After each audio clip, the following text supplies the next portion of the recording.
everybody. Welcome back to Turning the Wheel, episode 2, as the as yet unnamed gang of ruffians had recently earned their way onto a ship after a battle royale. However, some of those people went ahead and paid their way onto the ship before the battle royale. But they now are all on the ship, headed to Hawataga, and hopefully finding whatever they're looking for there. But the ship is off on the sea. They're no longer powering it by rowing. It's out in the deep water where the wind can direct it, and so they are doing that. And so there's slightly less work for the crew to do as they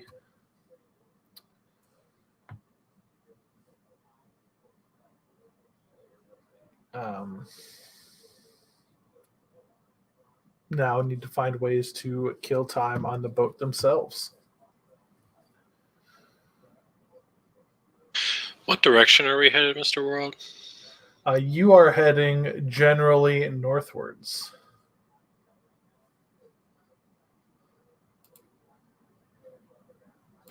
Do I feel any pull or mental direction anywhere? Not at the time, no. All right. We can relax then. We're not rowing. We're chilling with some sails. Yeah. Can talk to your new friends around on the boat. Throw dwarves that you don't like into the water. Well, that seems rude. Apparently, Rob lost power. That's not rude. Those people are racist. They don't like me. Well, because I'm like yellow. Are you yellow or green? I'm yellow. Yellow goblin? They're all yellow and red. They're not green. But your picture screen. Yes. Do red and yellow make green? That's Find a non-green goblin. But read the description.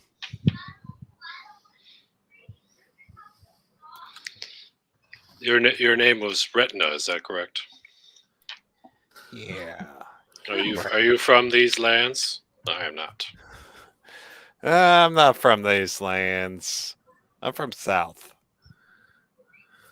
Did you mention you had a ship different than this one? Yeah. I was on the Word of Sabus, and basically they took over the ship. They threw me and the captain off, and the captain didn't make it, and they took the ship. And if we get the ship back, we can make a lot of money. Who's they? Were they brigands? Pirates? No, they're the crew.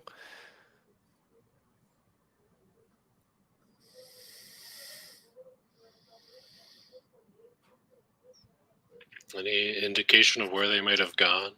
Did they say anything when they threw you and the captain overboard? Yeah, they said, we're not going to take this anymore. This is ours now. You can't do anything about it. And they threw us off. By the way, your role on the ship? Huh? What was your role on the ship? Why did they throw you at the captain? I was a boozeman. When they're bad, I'd whip them.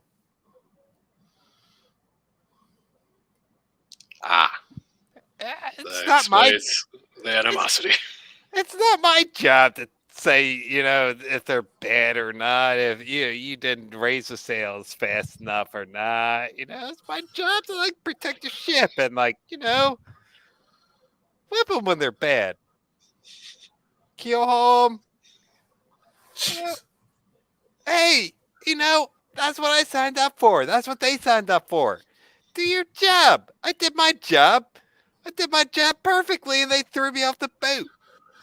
One of the nearby Brinton sailors spits on the floorboard near your feet when you're talking about whipping sailors. Hey, guy, Sorry, I'm doing my sending job sailors. fine. Does this boat have a boatsman? Can you look around? Is there anyone with a whip or anything? All boats have a boatsman. Or else you lose control and you get thrown overboard.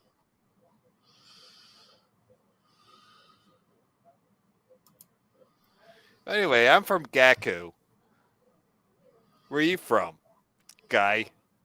In your nice heavy armor, looking like a sinker.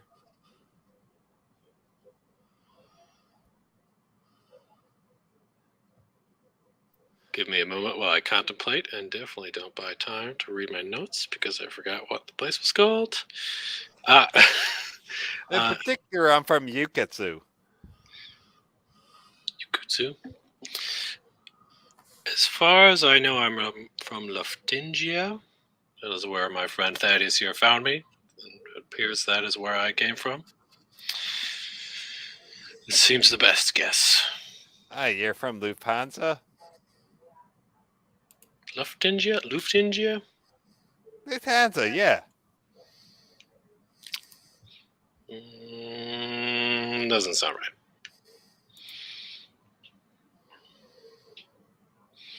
Yeah, what's it like there? Ask Thaddeus. I do not recall.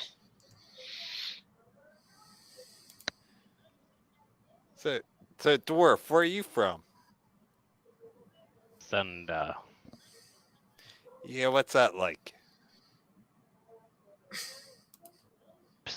You were just in it. Mr. World. Yeah, we're still in it. Look over there at the coast. Yeah, it seems like kind of a shithole. People did attack us very quickly. They look They're very the easy to fight. Senden sailors again look over at you as you, a Gaku whipper, continue to insult their homeland. With the actual good navy. I mean, they're both good navies. They just have different strength. They just have different approaches. All right.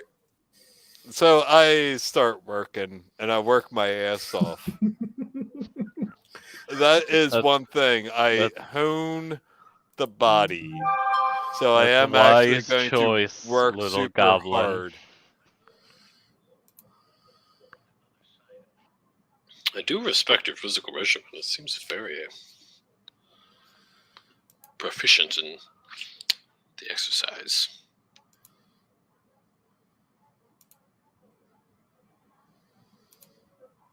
Can I go to the first mate? Mm-hmm. I would like to ask him, I know we didn't negotiate or ask this before getting on the boat, but what are we being paid by chance? You get the standard sailor rate a day. 5 copper pieces. Okay. How many days would it take to get to the capital of Sedna? Yeah, where are we going anyway? Did we City? ask that? Saskatchewan or whatever it is? The ship's on course for Huadaga. Brand new cargo of rugs that we think will sell well among the guild council types. Very fancy. Well, I'll sit next to Retna and try to Captain copy got his. quite a good price on Gakken riches yesterday and decided we needed to set sail immediately, so we took on some extra hands. So you bought the carpets from Gaku sailors? Yeah, I think so. Some ship came in yesterday, said they needed to offload this stuff quickly. Retna, were you transporting carpets and other valuables? What's that dice, Daddy? Yeah. Did you say yeah? Yeah, you were. Remember your church was going to try to sell some things in Hiwataga to fund its charitable works.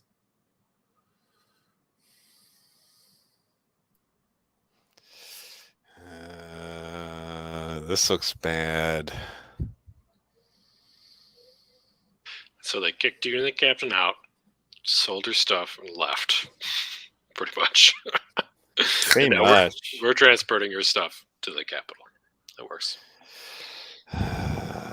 They went the other way. It's not these guys' fault, but it is. What are we gonna do? We're going to get to the capital and get paid and not make a fuss on this boat.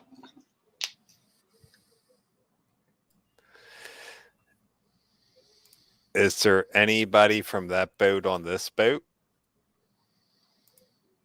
No. This is an entirely send-in crew. Besides us. Well, besides those of you who are not send-in. Correct.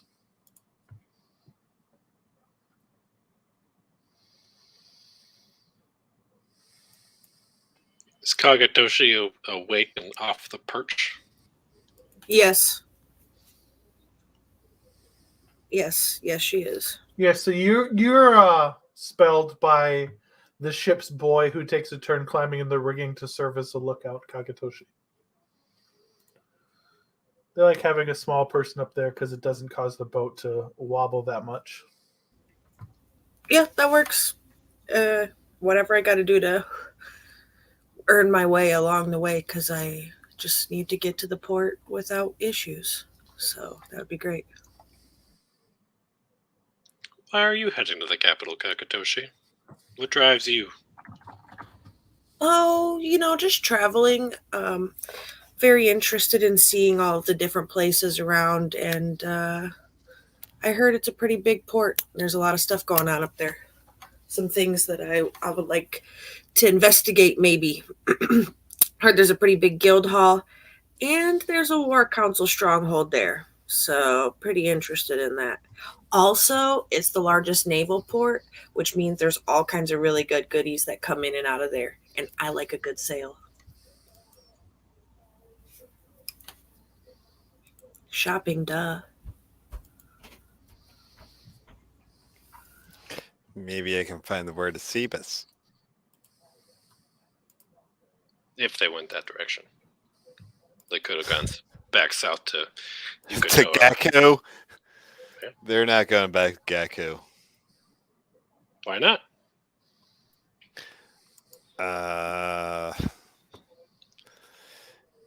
It probably wouldn't be safe for them. I mean, if you just hijacked a trade vessel, would you go back to the port of origin? Never hijacked a trade vessel, I don't know. Yeah, I never did either, but I definitely want to take it back to Gakko. No, that sounds like a backwards plan to take it where you stole it from. So we should keep our eyes out for the... What was it? Eye of Sedna? Eye of Susan? Word of Sabus? Word of Sabus. Was it a ship like this, or was it more Gaku-like? Yeah, tell us what it... That was definitely more Gaku-like, and I start describing a Gaku trade vessel. Everything it had to do with it. How many masts it had, how many oars it had. Very detailed, thank you. Not really, because I'm not that smart, and I missed a bunch of stuff that was probably important. Yeah, so the hand of Sabus was more of a caravel versus a longship. It does have some oars in case it needs them for shore work, but primarily it is designed to be in deep in safe waters going from port to port, rather than the shallower waters where longships and other heavily oared ships are stronger. There was also a merchant vessel. It didn't have strong weapons, but was capable of defending itself, and that was part of what Retna had been hired to do. But, well, not so much hired as assigned to do. But obviously that didn't go that well, as he told you guys. Hey, Mr. World, as I'm up here in this crow's nest, kind of like looking out, I rolled a perception to kind of see what I could see around. I got a 19. What do I got? You've seen a lot of open water while you were up there before you came down. Obviously, you saw the land fade away, and you saw just sort of open water and relatively smooth sails as you were up there. I just want to Obviously, you make saw this conversation go down. You did see the two of the large strapping men most recently hired to the ship did go below and began sleeping as it was their shift to sleep.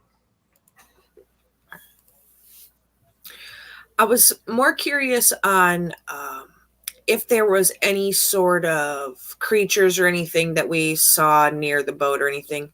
Hearing tale of sea monsters. I just want to make sure we're paying attention and not getting blindsided. No, you didn't see anything of that sort when you were up there. Okay.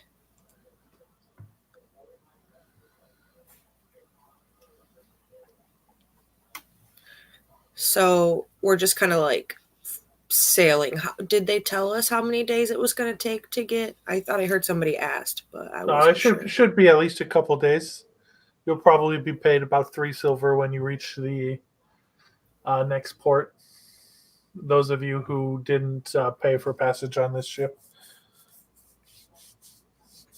That brings up a question. If we are all gathered, if we should pool our money, if we're going to stick together for a while, we could keep track of all the funds. I understand just meeting us and each other, we don't do that yet, but maybe for the future we can have a purse to keep everything organized. I'd like to trust you folks a little bit more before I agree to that, but maybe. Let me know how many people I have to kill before that trust is earned. Well, I'll leave that to. We are already at 2. 2, marking down 2. 2 tally marks.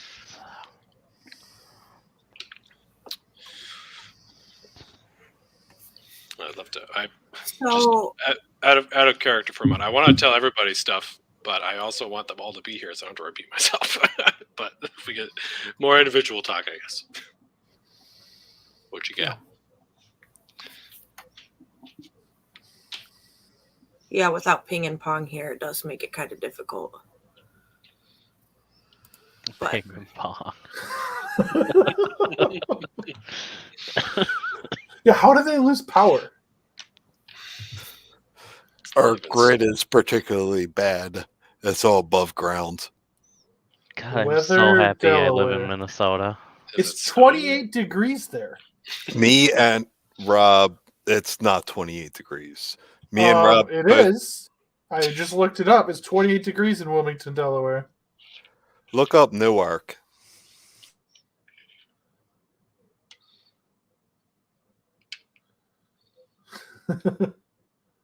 25 degrees. Basically, Blizzard Town. How do you lose power at 25 degrees, no precipitation? Because it's all overhead lines. Wow, it is actually 25 degrees. It's all overhead lines. It's not 25 degrees. It was 5 this morning. But it's all overhead lines, and both me and Rob live in the woods. So trees come down, and they knock out the power. So they're all headed to your house, huh? I hope so. I got an actual own-in generator.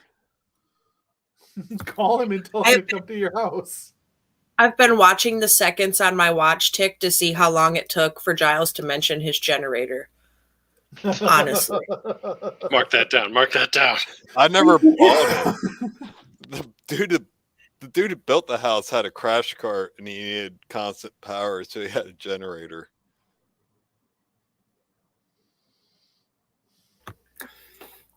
Anyways, aside, yeah. go on. So we're just sailing on and doing the thing. Yeah, like, Do I we- obviously do- have an adventure planned, but I want them here for it. Mm-hmm. Right. It sucks because they were here for start out. I know. And like the adventure was clearly planned, just like start when things started to slow down, but now they're not here. Kagatoshi, we noticed that you have an interesting symbol on your robe that you brazenly showed us earlier. Could you tell us more about that? What does it mean?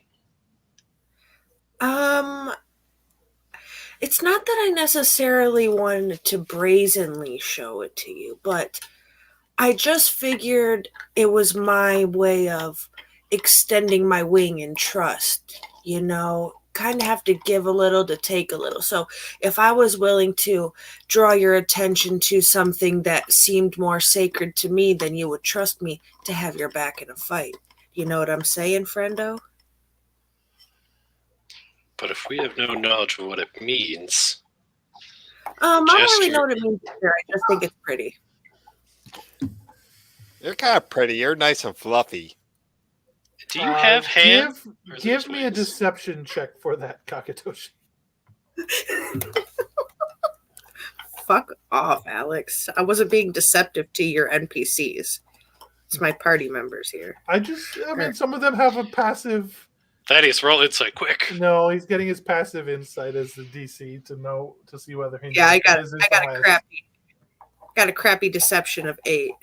I think everybody passed that All one. of you know that Kagatoshi clearly was not telling the truth about not knowing what it means. Which obviously makes sense, right? Like nobody wears random symbols located at that particular Yes. location. Yes, because all of my symbols on my clothing are random and make no sense as well.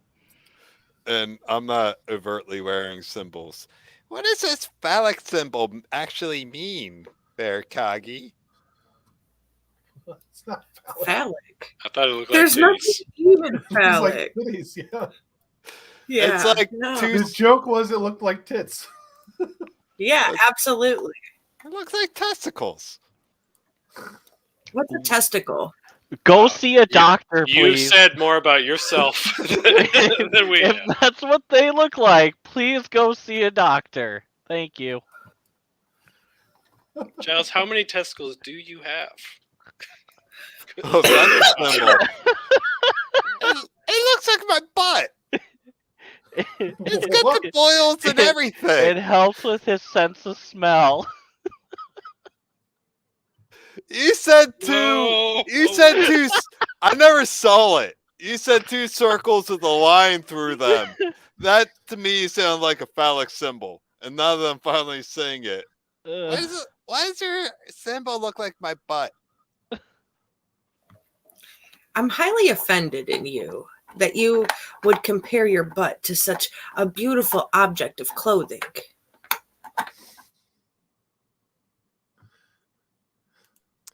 But my butt is beautiful. I guess if you're into that sort of thing, no shaming, whatever.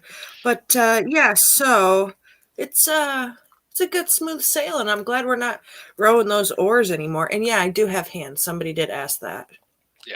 Do you have hands and Yeah. wings, or just wings that are hands? Yes. No, hands and wings. Like humanoid with owl wings in the back. And Do face, you have like, a right? feather Like- that is also a thumb? No, they're just like hands. They're like, think Howard the Duck, but with wings. You know what I'm saying? Like how they have like the actual fingers and all of that. Why are you so soft? Doesn't look very efficient.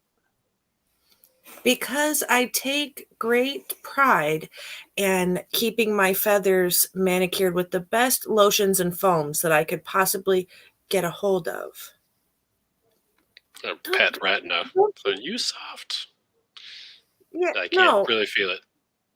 I'm not petting you because that's a violation of your personal space. But don't you care about the way that your skin feels? Like, don't you want to be soft? Like, You know what? The only person I knew who was into lotions and foams was Paris, and like she died in a wasteland.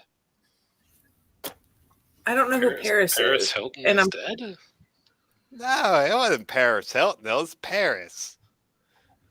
And she was in the lotions and foams in the wasteland. Wasn't very good. It's not what you want in the wasteland. yeah.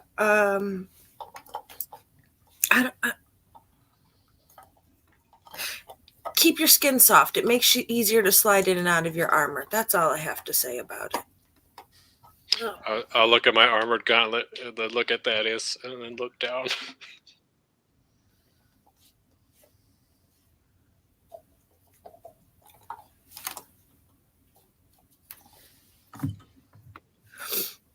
Very soft. Very, very soft. Very, very soft. Cute, fluffy little soft guy. But will stab you if you pet me again, just so you know. Because you're like, the oil transfer from your skin to my feathers can make it kind of difficult for me to fly. And it just gets everything all, ruffly, and they just don't lay right. I just don't like it. So just hands off the merchandise for future,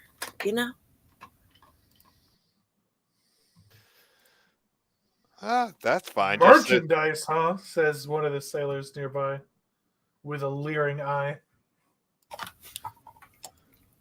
I'll gut you.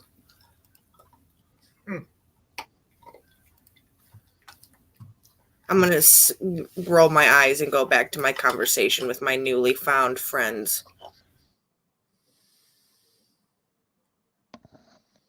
Just for bookkeeping, how many sailors are on this boat besides us? And you don't seem very friendly. Several. Enough. It will unlikely to be relevant to anything.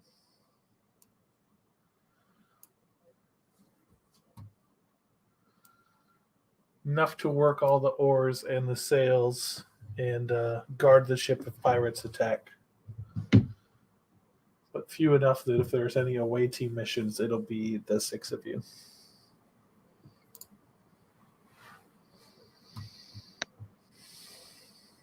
What a hook to segue us into the next scene. How is their power not back? All right, who's going to bot these new characters we don't know anything about? I'll bot Pyramid. Who's going to bot Andreas?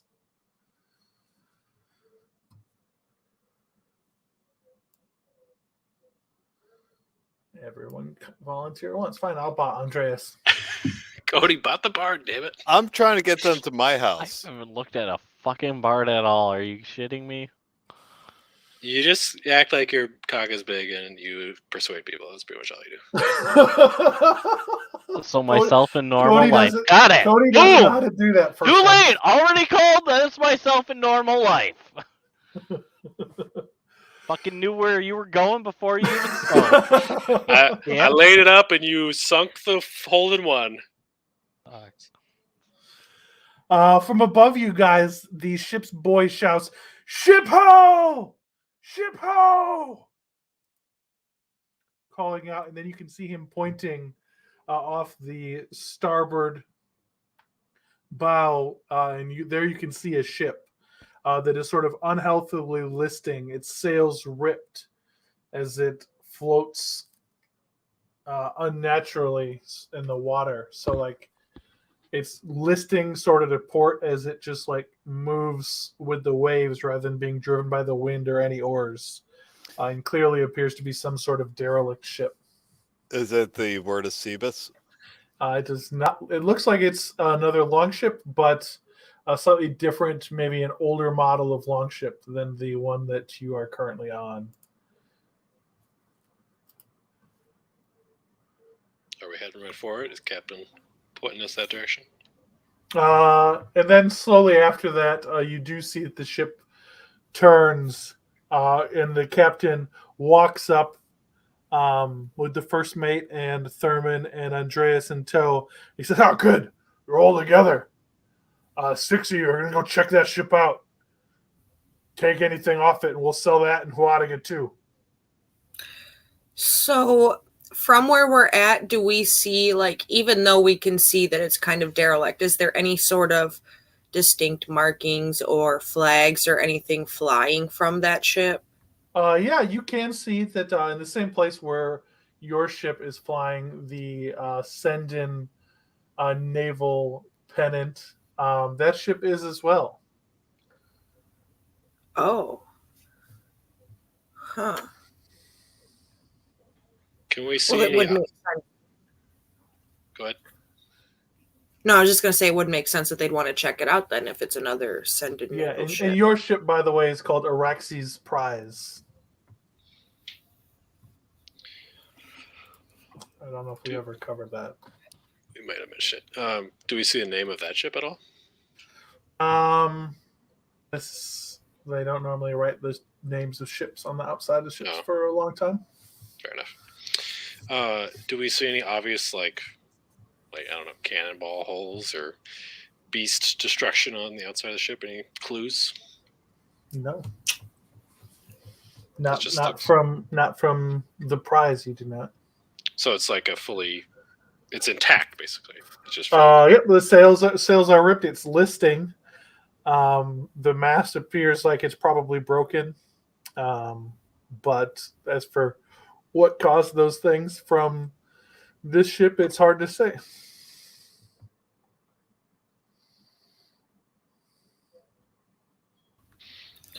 Well, I guess we're going to board it when we get close to it, but I didn't see it when we were coming this way when I was up there. It's been a while since you were up there. Now, would we have gotten a short rest in between then and now? Sure. Yeah, boy.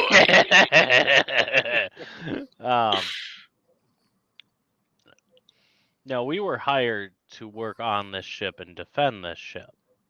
I don't remember any talk of going on to a different ship. It says your job on this ship is the same as everyone else's, to do what I tell you to do.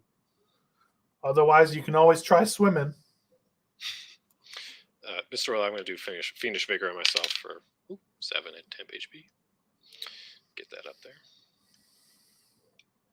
Pretty much going to do that every hour on the hour, unless they're gone. But I am prepared to go. You see me go. You see several of the crew preparing a rowboat, like the one that you guys came over on, that you're obviously expected to row over to the derelict in order to investigate it. Thurman will row. That's my best Arnold. I can't. Row. I'll be in the front with a harpoon. Does the boat have a harpoon? No, they're not whalers. What kind of boat doesn't have a harpoon? Boats that aren't whalers.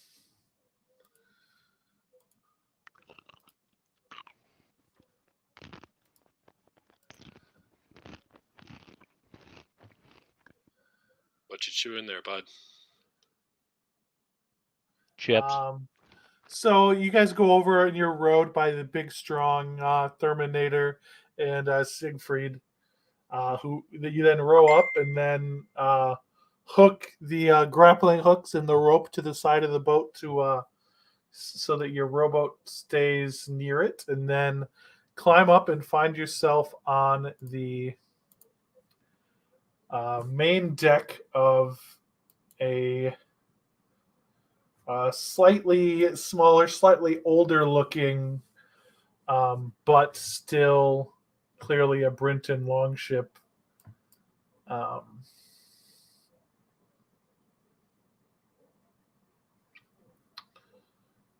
This one, however, as compared to yours, has the ore deck on the top level, and you can see that there are 6 benches. Then there are both a forecastle and a stern castle on this boat as well.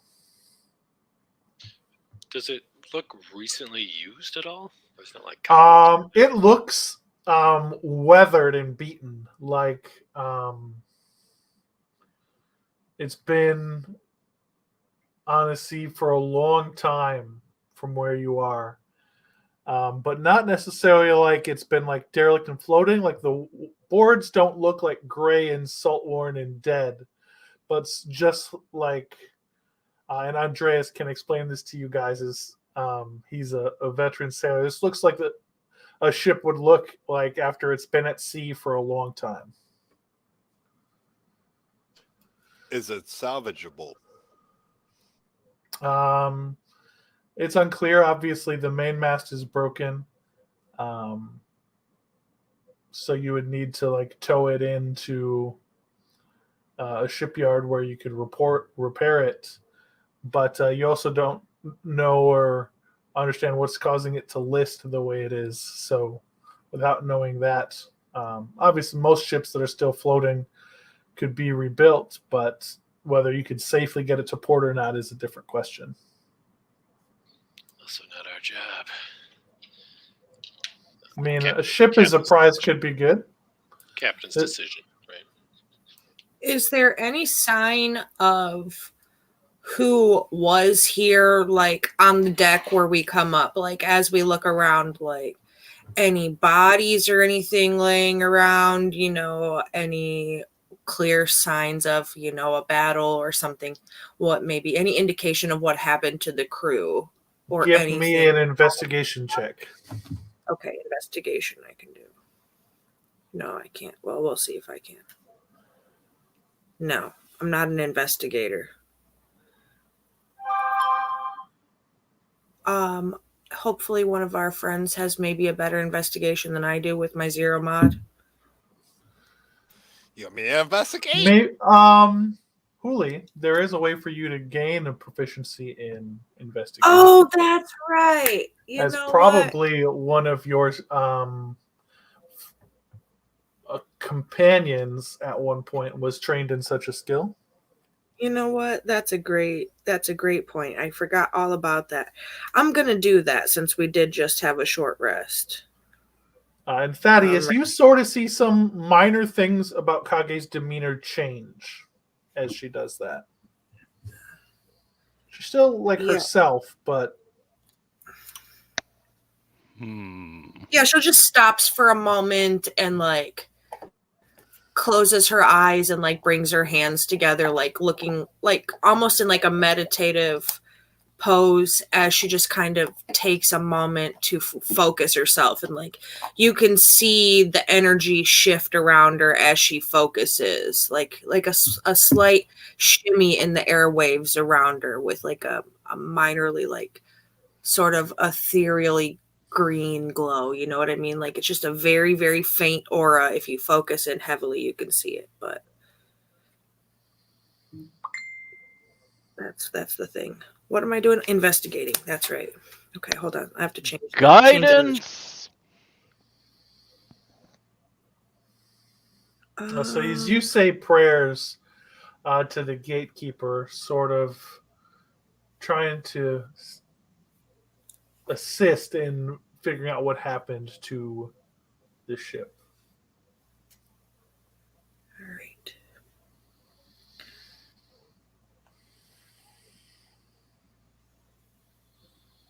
Investigation. And you said guidance too, right? Yes. Oh my god, that was a throw. The gatekeeper will give us his wisdom, as I feel like souls have left this area and have spoken And with that's him. a D4, right? Mm-hmm. Yes. Okay. So I got a 19 investigation with guidance. So as you investigate, you look around on the top level of this ship. You do see that on the starboard side, near where the ladder is, you do see that the ladder itself has been hacked apart, and the rungs down to the lower level were destroyed. You also occasionally are finding spatters of blood that are sort of dried and starting to be worn away by the air along the railings. And then you also do notice one long smear of blood that almost had faded away in the middle of the decking that goes down into a grate that goes to the level below. Like something It's was dragged, right? Yeah, it's like a 8-foot by 5-foot grate that could be lifted up if they needed to get something down that wouldn't fit through the ladder hole. There's a couple of those on the deck, and one of these looks like, like not so much like something was necessarily dragged as like maybe had been bleeding here, and then the blood flowed down into the grate. Rolled down. Okay. So whoever was here long enough that they left blood stains, but now they're gone, which could potentially mean undead, but also could potentially mean something big ate them. You guys notice a strange sort of spiritual energy come through Kage's voice all of a sudden. The broke greatsword is out. Because she like fuzzed because of her connection. That was just a joke. I attack her. Well, I'm just kidding. It would make sense, right? Because she's just channeling from the other side. My ass up. Yeah, done. No. Weapon out, ready to go. No. Which direction should we go first? Probably the direction that goes where the stairs are broken. Is the way I think down to the lower deck. Let's go down. Is the door to the captain's quarters on the top visible? Maybe we could find a ship log and find some information. So there are doors into each of the fore and stern castles on this ship. Yes.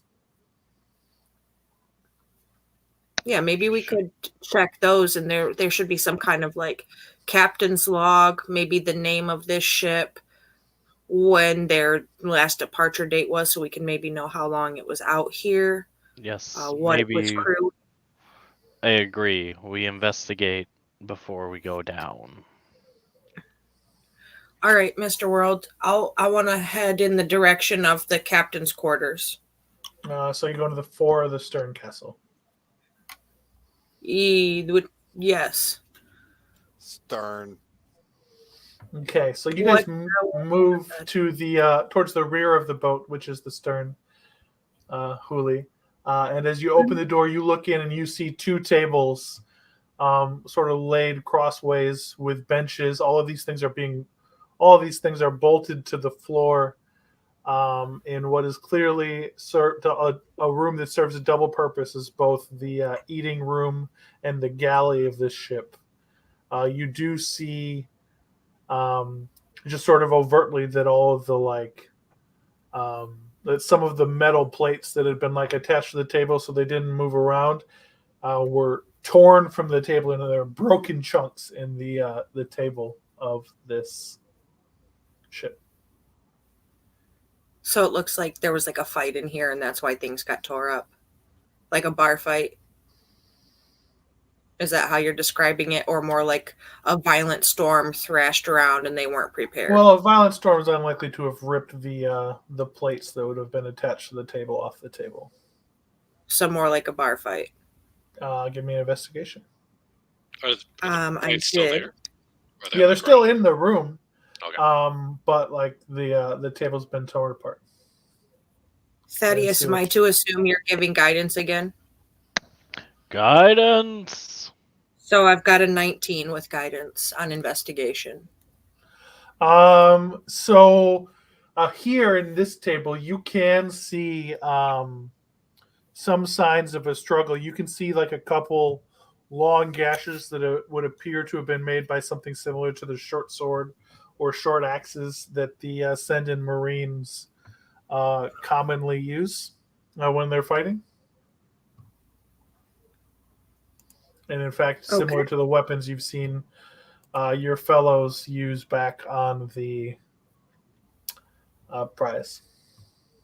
I'll explain that to my friends in the manner that sounds least condescending. Not for me to assume that they're idiots, but maybe that they didn't see what I saw. Fair. Okay. And every time you see Kage like use a skill that she's tapped into, the other side to receive, her eyes, they kind of like glow a little whenever. So like she's got this telltale of her using the wails from the grave or whatever the hell it's called. What's it called? Whispers from the Dead. That's what it's called. So whenever they're like whispering their strokes of genius into her ear, like when she's using that, her eyes kind of glow a little. If her mask is on, so it's like harder to see it, but if her mask is off, you can very, very clearly see it. So just in case, she's not possessed, really, kind of, maybe a little, I don't know, something. But yeah. Intriguing. I have something similar, and you'll see a red glow appear from inside the helmet, and I'll do a divine sense, see if there's any fiends, undead, or whatnot in this room. You do not sense any fiends, undead, or whatnot in this room. And there's no bodies or anything, nothing at all. Nope. There continues to be no bodies in this room. There are what look like some spatters of blood in the corners of this room. But nothing of importance. No, like, there's no map or anything that they had in here laying about or nothing. Like, this is not the galley. area. Like, there's some old boxes of rotten limes and other sort of like foodstuffs like hardtack and jerky that have been in the corner. And those things have clearly been like destroyed and broken open and rummaged through, and now you can just sort of see like whatever is left on in those things. All right, so then we need to go check out the other end. All right, Mr. World, I'm going to use Divine Sense to see if I can sense anything fiends, celestial, undead. Siegfried already did that, but you doing that also come to the conclusion that you don't sense any of those things in this room. Good work. Well, you guys don't know each other. You both just are channeling your abilities to observe the best you can, but just a bunch of friends with glowy eyes hanging out. Opening yourselves up to the area around you with your senses, and in this room you guys detect nothing. All right, so let's go check out the other room in the other part of the ship that I don't know anything about the name of. The foredeck. The forecastle, because it's enclosed. I'll trust you. If you wanted to climb up onto the foredeck, you could as well. You could go up onto the tops of these things if you wanted. Do you really trust me? I mean, you probably know more about a ship than I do, since you were clearly on one, and I have just been traveling and not like working on one. Both Andreas and Thurman seem like they're very comfortable on ships. Yeah, I'm not uncomfortable, but I'm not like them. Yeah, so, well, you still know more than me. Like, that's just definitely not my specialty, right? So, we can check up top when we come back out from checking the room if you want. I could fly up and look if you'd like. But let's go in the room first. I want to make sure the door's not locked, Mr. World, first. Unless it just kind of like swings wide open. They do. They just swing freely open. Okay. So we'll go in and investigate. So you move into this room and you see that this is a bunkhouse in this ship.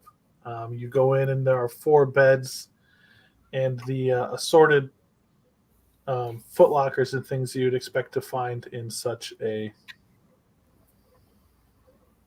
room. Do the footlockers appear like they were like broken open, like ransacked like the kitchen kind of was?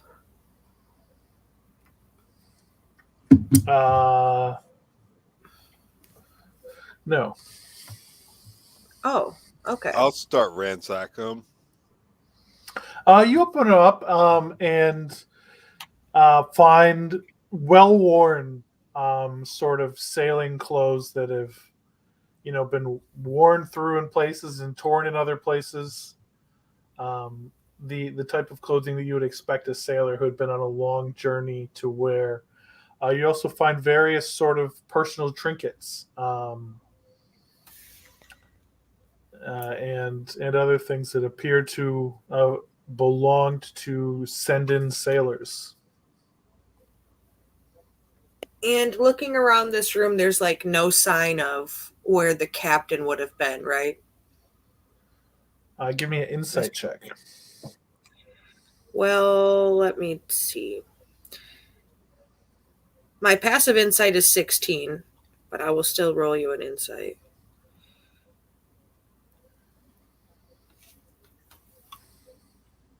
I got a 20, dirty 20, without guidance. Okay, so this, you're not too experienced with ships, but you've been on a few recently, and this looks like a pretty standard sort of bunkhouse where the crew would sleep in shifts. Like these beds were probably shared between people who were responsible for being on duty at different times of the day, but it just looks like it's an ordinary sort of crew quarters. So do you think maybe I'll turn back to my friends after we find out it's pretty useless in here and say, do you think maybe the captain would be below the deck and we could find the information there? Let's go down the well. I mean, ship. Oh, well. I mean, it's kind of ridiculous for a captain to be below deck, but we could definitely go down there and find some stuff. I'll when we come out of the room, I'll kind of fly up and look above each of the areas around too, just to kind of see if there's anything more than just dilapidation. I mean, you can see that the wheel for sort of deep sea keel control. This is recent enough in its design, this ship, that it does have a wheel instead of just a keel pole. Is intact above the stern castle, and the forecastle is it still has the cannons that it once had are still there, are still bolted into place, but obviously there's nothing particularly of significance on that either. Did you say cannons? Yeah, Is there powder? not on this top deck, no. All right, let's go down below, guys. So when we got on the ship and I was looking around, I saw the ladder, but the ladder looks kind of broken and there was some struggle out here. So let's be careful there. Come on, I'll go down the ladder. Sure, go down. I just don't want you to fall. I was just being courteous. Go for it. I could fly. We could use a rope. I tie a rope down and I rappel down. Okay.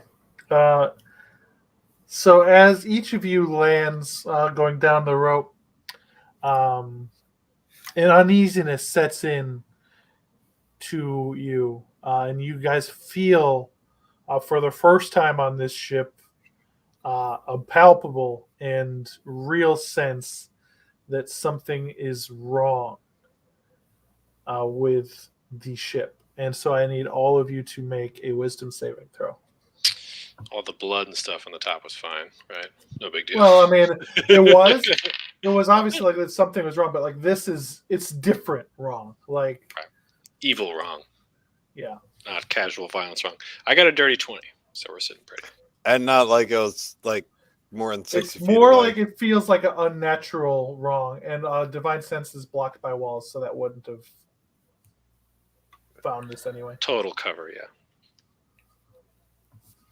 I got a 17, Mr. World. I got to roll for Thurman, I guess. 18. Wisdom. Thurman got a 4.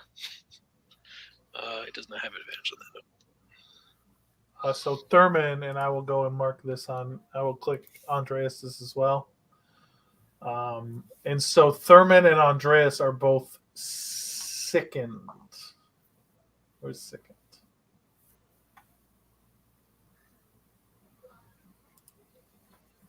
We'll go ahead and just use poison to mark it off. Is sickened even a current condition anymore? It's poisons now. Thurman's poisoned? Thurman throws up. They're not actually poisoned, but as the wrongness and unnaturalness of what's underneath this boat sinks into them, they absolutely are like physically affected by this thing, which all of you can sense. And to Kage and to Thaddeus and to Siegfried, all feels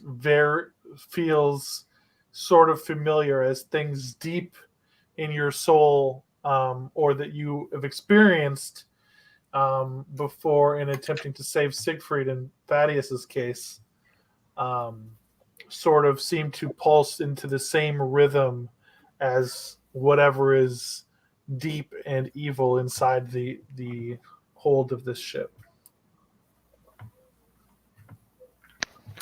Do you feel it, Siegfried? I feel something. It seems familiar. It's like a emptiness, like a almost painful sort of tinge inside of you that like you just know that there's something lurking, but you know that it's big enough to smush you, but it stays distant enough to like watch your every move instead. You feel it too, then? Yeah, something like that. Something like that. Let us approach cautiously. Hmm. Do we see anything down here? Where are we right now? So What's yes, you guys are now in the dark hold of the ship. This is the second level. You can see another door. Another, what are they called? Bulkheads when they're on a ship.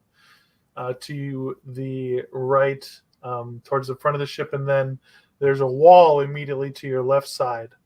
And here you can see a lot more signs of a struggle. You can see fans of blood, like an axe or a sword was swung, and while it had blood on it that had flickered across this area. It looks like the fighting was hard and fast here. You can also see pools of blood that have fallen down into the wood, and in some places look like they have sort of burned and pooled into the floor. But you find yourself in sort of a small opened area.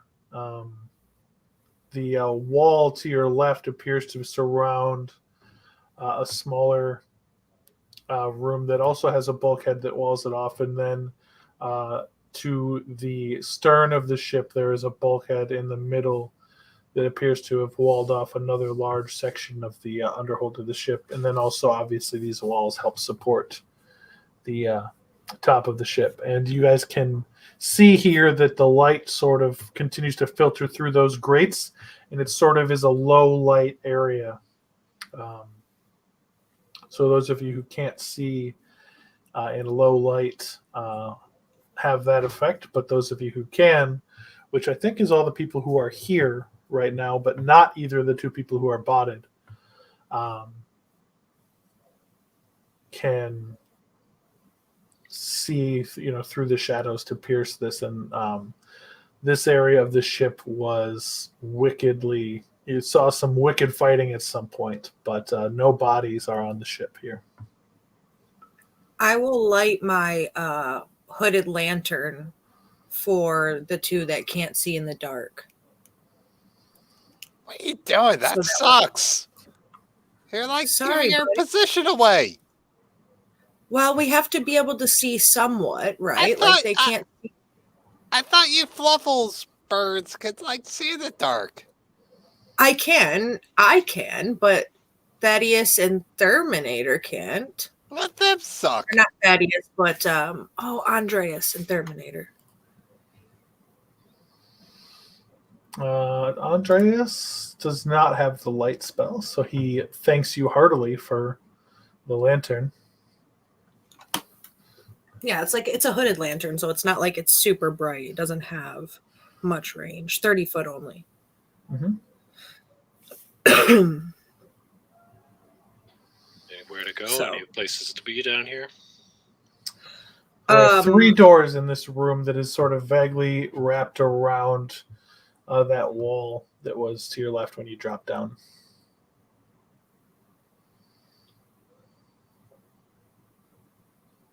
Pick a door. I got a 23 on investigation for the middle door to make sure, check if it's locked and all that. It does look like at one point it was locked. However, as you look near where the handle was, you can see that something has punched the handle clear through the door. And so now it just sort of like pulls over with a wobble as it sort of is off its hinge and destroyed before falling down onto the ground. Well, that's unfortunate as it clatters. What does it look like? In, this appears to be some sort of office. It does have a small desk. It does have a single bed sort of mounted to the side of the side wall of the ship. And the desk is mounted to the wall as well. Perfect. And though the room is clearly destroyed, it doesn't look like it was the type of destroyed that a ransacked ship would be, so much as the type of destroyed room that fighting would have occurred in. So, on the desk or near around the desk, since there was fighting, like, is there any sort of logbook or anything like laying around that? Or if there's not, I will investigate the drawers and see if I can open them. Look who is back. We got one of them. You guys want to tell Thurman what you've uncovered so far as a catch-up / note check for y'all? Rob's coming. Hold on. Yeah. Let's wait till they're all back. Who knows? Burrito's house. We found your bracers. You'll never believe it. Oh, it's all good news. We are in a ship. You fell down and got sick and are now throwing up and have the poison condition. So. Oh, you don't want to hear me throw up. You did not throw up, but you are physically affected by the sort of unnatural presence. You filled the toilet bowl. That everybody else also feels, but through strength of will is held off. Strength of will or ties to the underworld, something like that. What was the check to make on that one? It was a wisdom It save. was a wisdom save, eh? Is he I rolled a practicing 94 his for singing? Sorry about that. Hit him with the update. All right, so we were on the ship.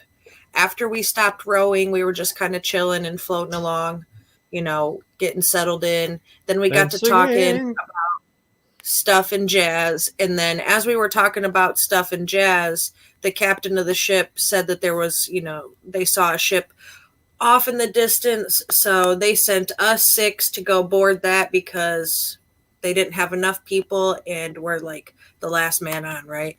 So now we're on this ship, which is the same kind of warship as the one that we're on, just kind of like a different model, but the same naval fleet. And Andreas, then we got on. You would have noticed it is an older model than the one you're on. There you go. She's an older model. When we got on it, there was no bodies, but clear signs of struggle. It's been floating for a while, weathered, fairly dilapidated. The 2 rooms on the top of the ship, one was a galley, one was a bunk quarters. And then there was like blood, like there had been bodies laying around, pools of blood stained.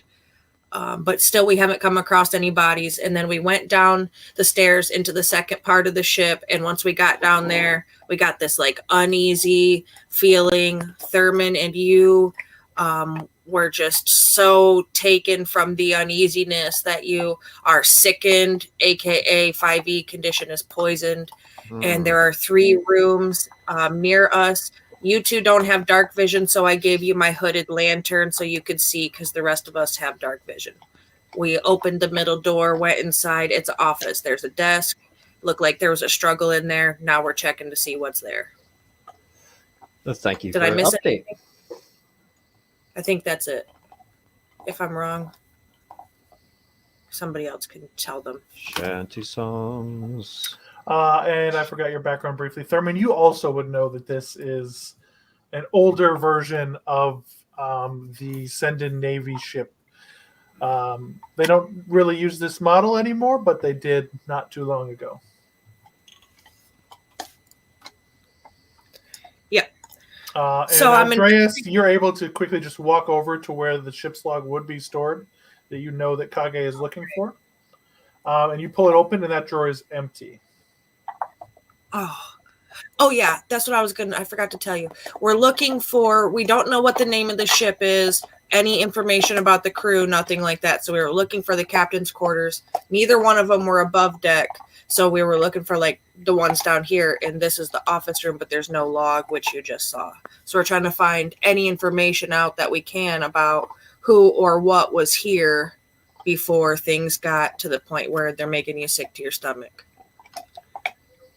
Well, I'd say, Mr. World, can we tell by the implements on deck and the layout of her jib what the purpose of this ship was? So you know that it was flying the pennant of the Sendin Navy. There were some cannons on both the stern and forecastles on the upper level.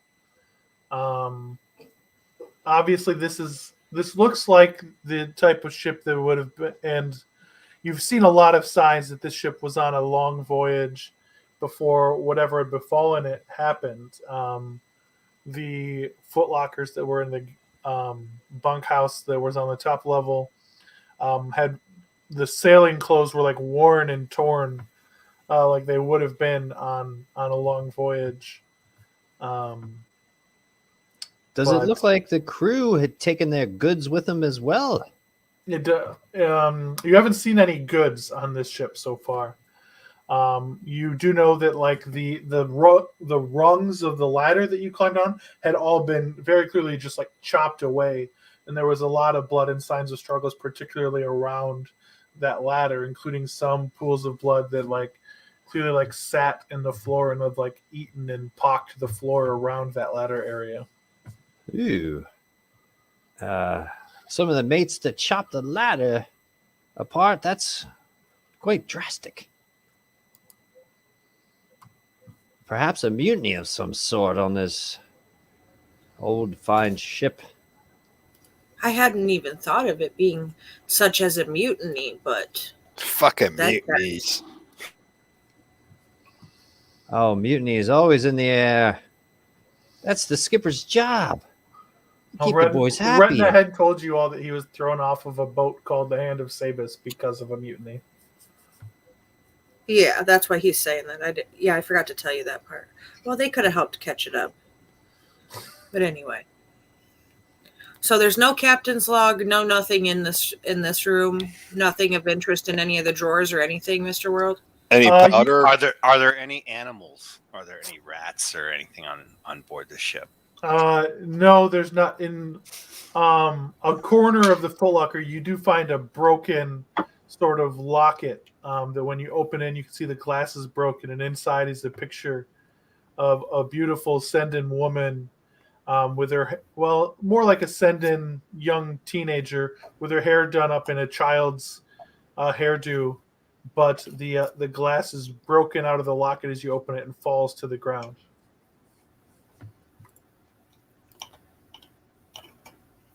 Well, that's tragic. That's maybe something we should hold on to, and maybe if we can find the survivor. Doesn't look Nope. like there's going to be no survivors to me, though. Nope. No powder. Not in this room, no. We need to go You wanna down. hold on? Huh? Well, we still got 2 other doors right here, to one on each side to investigate. We opened the center one. There was 3 doors here. Let's do it. Now, wait a And minute. then This, you see where this blood is pockmarked? This fine oak lumber. I mean, that's kind of strange to me. I think it's a sign of something of the supernatural, even. We don't smell anything here. But you undeniably do feel a non-earthly presence, particularly Andreas and Thurman, who are physically weakened by the effect.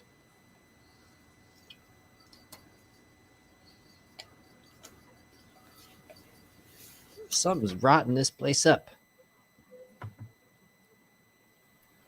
Let's open up one of the doors.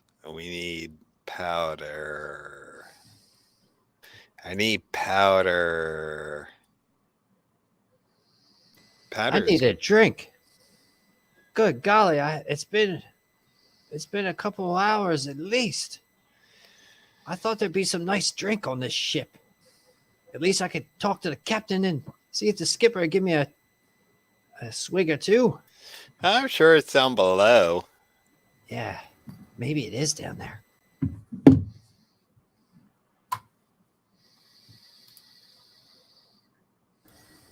So which Well, door? right. Okay, so you all go in through that portal and see a second of the bunkhouses of this ship. This one has 5 beds in it and 5 footlockers in it. And like the others, and like you may have expected, you see even more blood in this room as something. And here you can see that the grate above one of them opened down into this room. And there you can see that the blood from the grate sort of ran down the wall at one point and has smeared the wall while running down it. But you can even see that one of the beds there has been torn apart by something as if it had like blades or spikes or was stabbed or slashed. None of you are quite experienced enough to know, but that blood coats that mattress and the blankets and mattress are shredded, but there is no body on that mattress either. Any powder? No, there's no gunpowder that's stored in this room either. Anything nice? I'm looking. Anything that might have been nice at one point of this journey.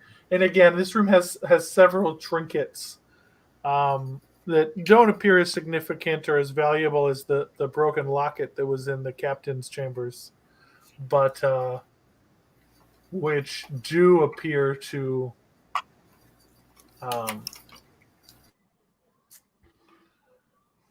be the personal belongings of the crew at some point. I'll gather up the trinkets. Okay. So it doesn't look like they took the trinkets with them.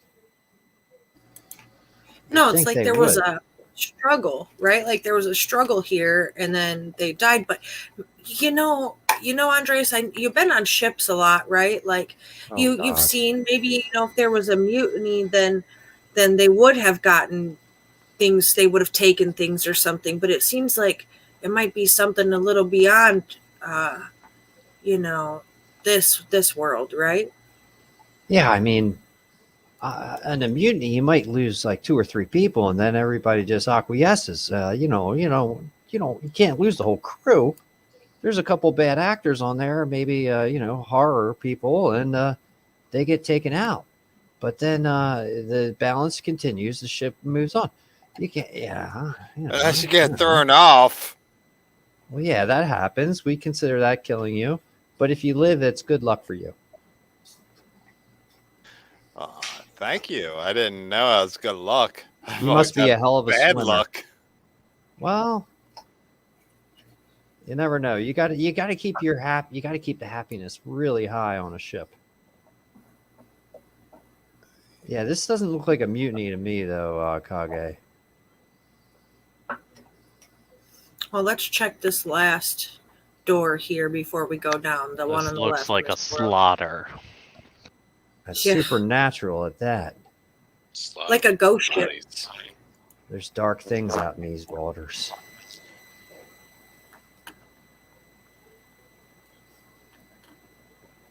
Okay. Door on the left. All right. So then you go in to the other hold down here, and you open up, and this appears to be where the provisions were stored in this room. You can also see sort of like the column in the middle where the ship's wheel goes down to connect to the ship's keel coming through the middle of this room. And you can see there are several boxes and kegs and other sort of implements. You see this room appears to have been sort of like picked through, as a lot of the boxes have been smashed open, or you can see in one corner the remnants of sort of a fire, where it looks like either a grenade or something might have been thrown and set the ship on fire at one point. But the fire had long since gone out, leaving only the smears of soot up the wall. Any powder? There is a small keg of gunpowder. All right, I grab it up. Is it dry? As you pick it up, as you pick it up and you inspect it with sort of a practiced eye and touch it and rub it, it seems like it's very, very old, this powder. Not so much that it's dry, but that it has been here a long time. All right. And you're uncertain as to the quality of this powder. And so if you do use this powder, the misfire chance on your pistol will go up to 3 instead of just misfiring on 1. All right. Does it blow up in my face if it misfires? No, it breaks until you can fix it using gunsmith's tools. Awesome.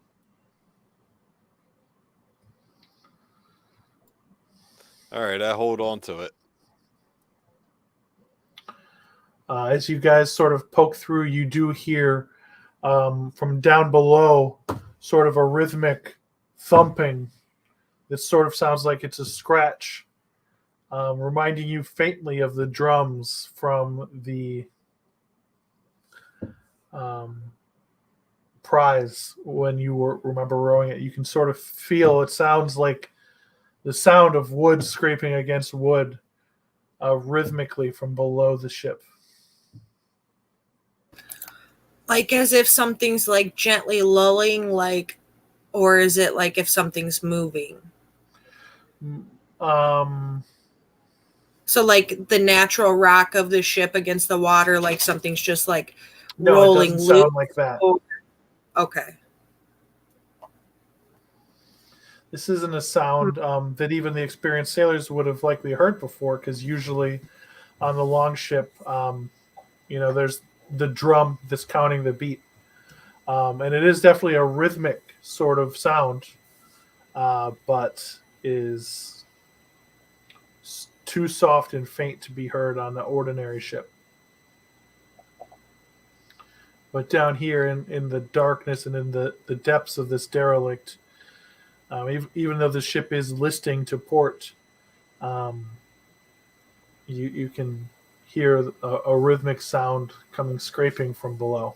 Mr. World, is the rhythmic sound coming from the side that we are listening to? Give me a perception check.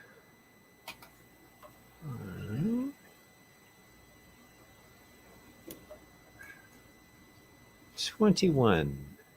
It appears to be coming from both sides of the ship. As you press your ear to the floor and sort of inspect it, you can hear the rhythmic sound coming from both sides of the ship perfectly evenly. All right, I'm going to try to, how, I'm just going to try to sense exactly where it's being tapped on or scratched on or tapped, whatever, and go to the exact spot where it is getting touched, or as close as I can perceive. As you move to the port side, eventually, sort of like crawling and feeling, you find a place where you think it's sounding through the loudest, and as you're down and close, you see that this is very clearly a trap door that'll go down into sort of the lowest hold of the ship, where typically they're going to store like weights and stuff to keep the ship's bottom side down. All right, I'm going to call out loudly through the trapdoor. Anybody down there? I need you all to make another wisdom saving throw, as the presence that you've all felt on the level of this ship suddenly appears to focus itself upon everybody that's in this immediate area around Andreas. Wisdom save? Yep. Yeah, 20 for 21, baby. All right, I'm going to use my luck. I'm going to use some luck. You use the luck when you roll ones, I believe. Ability check or a saving throw. You can spend an additional two. You spend the luck points after you roll a die. Okay. Yeah. Mr. Earl, you said this feeling seems familiar. It does. The presence to Siegfried feels similar to one that is sort of part of him at all times now. The sort of like unnatural, and so it's not the rhythm that everybody hears, but there is a rhythm about this presence. Does feel familiar, but not in like an incredibly familiar, but semi-related way to Siegfried and to Thaddeus, who have experienced that. And then also it feels the same way to Kage. Again, similar, but not the same in its unnaturalness to one of the things that is inside you, Kage.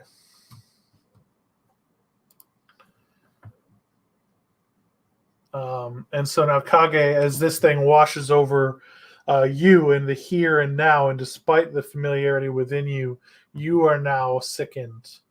So you are now given the poison status and have a disadvantage on attacks and ability checks. Andreas, you are now afraid of the ship as you move down and look down into it. All right, I immediately start. And Thaddeus, you are also with that 6. You are now sickened as well. I start super fast low crawling backwards up out of the area and put my back against the hull wall. So you back away, scrambling away, and you guys can all sense this presence sort of like focusing on this area. And Andreas backs away quickly, crab walking away from the trapdoor that he had shouted down at. And now all of you, except for, or even so, all of you have at least felt some level of this presence, except for Siegfried. Are we still poisoned if we made it? Or Yep. no? So you are still poisoned from before, but you do not escalate to frightened from the additional focus of this thing. So only Andreas has failed both. Everybody else has failed 1. Hey, Thurman. I bet if you stick your arm out, Conan will come and land on your shoulder, and he'll travel down through here with you. I know Conan we were. refused to come down into this level with you. Oh, I lied. Take that back. I didn't say any of that. I don't want to hurt his feelings. Oh, I would have loved it. Would have been so fun. Yeah, I don't want a barbarian raging in my direction because he thought he was going to get to pet a fluffy owl and didn't. I love that birdie. He's so nice. Fluffy. So it feels disgusting down there, down that door, but that's the way we really need to go to investigate more, yeah? Because that's all that was in this area, right, Mr. World? Just those 3 doors? Mm-hmm. So except for Andreas, what are our negatives right now? So you guys all have the sickened condition, which gives you disadvantage on attack rolls and ability checks, which are basically skills. And Andreas is frightened, which gives him that, and then also some other negatives. He can't willingly move closer to the source of his fear, which is obviously from deeper within the ship, as far as he knows. Oh, so he's stuck hanging back then. All right. Yeah. Is Andreas's will to continue is sort of shaken at this point. Then I'll cast heroism on Andreas. Okay. What does heroism do? For the next minute, it gives him immunity to being frightened. Okay, so you cast heroism, and the magic powers and strength of conviction from within you are able to go into Andreas and remove his fear briefly. He also gets two temporary hit points.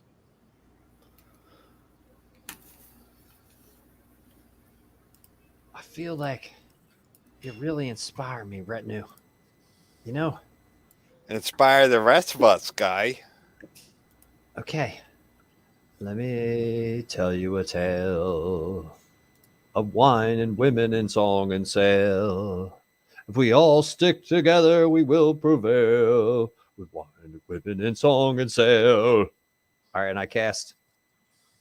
I'm going to use my Bard feature, Bardic Inspiration. Okay, there you go. You get a one Which creature are you giving that thing to?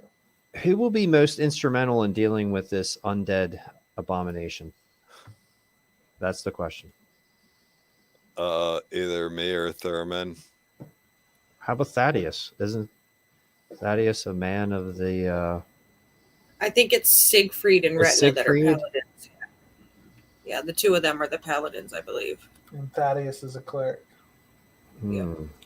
So as a group, who would you say would enjoy this song the most? Retina casts heroism on you. So. Okay. Thank you for being stand up and pointing that out. Thank you, Retinue. So Retina, this is a special type of Bardic Inspiration that his class has. So I'll copy and paste it into the message here so that you know there are some special uses for it. What does it do? Read it. In addition to being able to add it to its attack, you can cutting words with it or have it added to damage.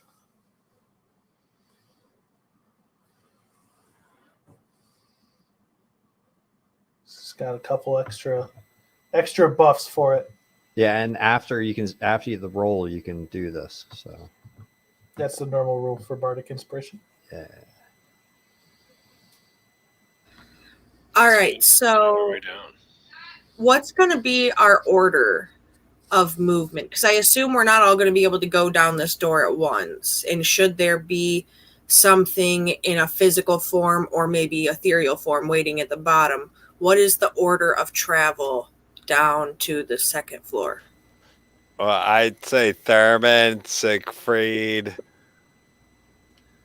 and then Thaddeus, you, Andreas, and me.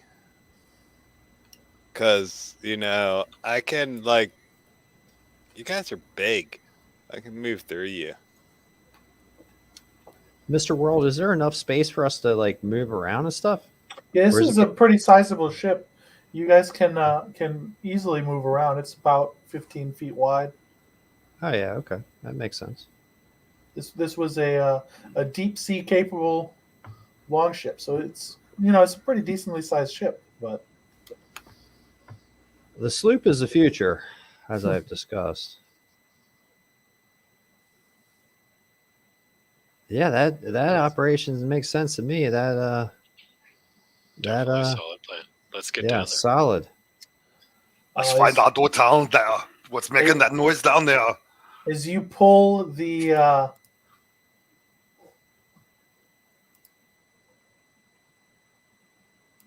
one second, as you pull the trapdoor open, Get ready. you look down and you see on the underside of the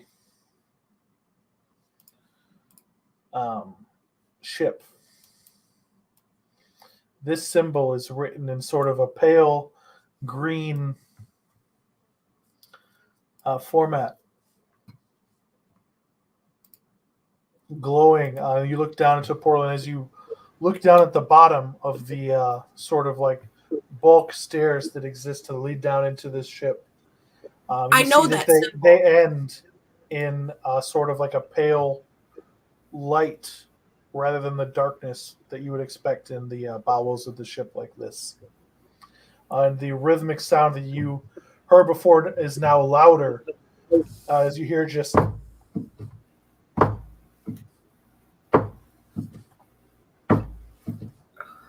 scraping in perfect time from the ship below.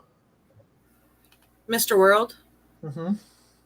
I'm going to pull a book out of my pack because I recognize that symbol. All of you probably can see some similarities in that symbol to other things. Yeah. I'm gonna walk towards the symbol. So the symbol is on the underside of the trap door. So like you lift it up and you see it, and then you'd walk down the staircase.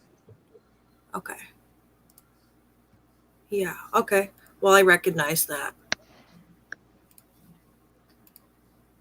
Knowledge check on the symbol. We've already established that you do not know what these symbols mean. Oh. From when you first met Kagetoshi last week. You have seen this particular symbol before. Oh, it's like part of your other symbol, essentially. Yeah. Is that what we're getting Yes. at? Okay. Okay, I thought it was some part of some other symbol. Got it. Yeah, it's like, so the symbol that you saw on my jacket is really two symbols together. So the one that you're seeing on the door is the oval with the two dots on the outside. Right, not the two backwards C things. The tits. It's not Yeah, the tits. Yeah. You said it first. Yeah. So I recognize that. And then I'll say, hey, well, I don't know. Maybe I won't say it to everybody. I'll just know that I recognize it.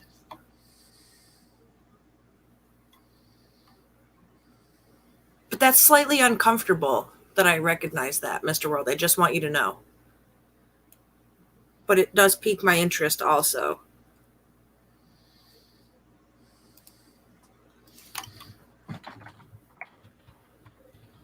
The symbol that goes around the boob is. We gotta find out what it is. We're going forward. Yeah, let's go. Let's go down. I really want to go down. So who's going down first? I will. Are you sure? Are you? Man, I really don't think we should go down there. I don't know if I can get any closer. Man. You're that's right. I got the emboldened and heroism. heroic. That's Yeah. right. I got the heroism. But Kagi wants to know. I'll go down first if you want. I'm feeling heroic. I got my lantern. So as Andreas moves down quickly through these stairs with with a supercharged hop in his step, he passes through the light and drops, and the rest of you don't see him.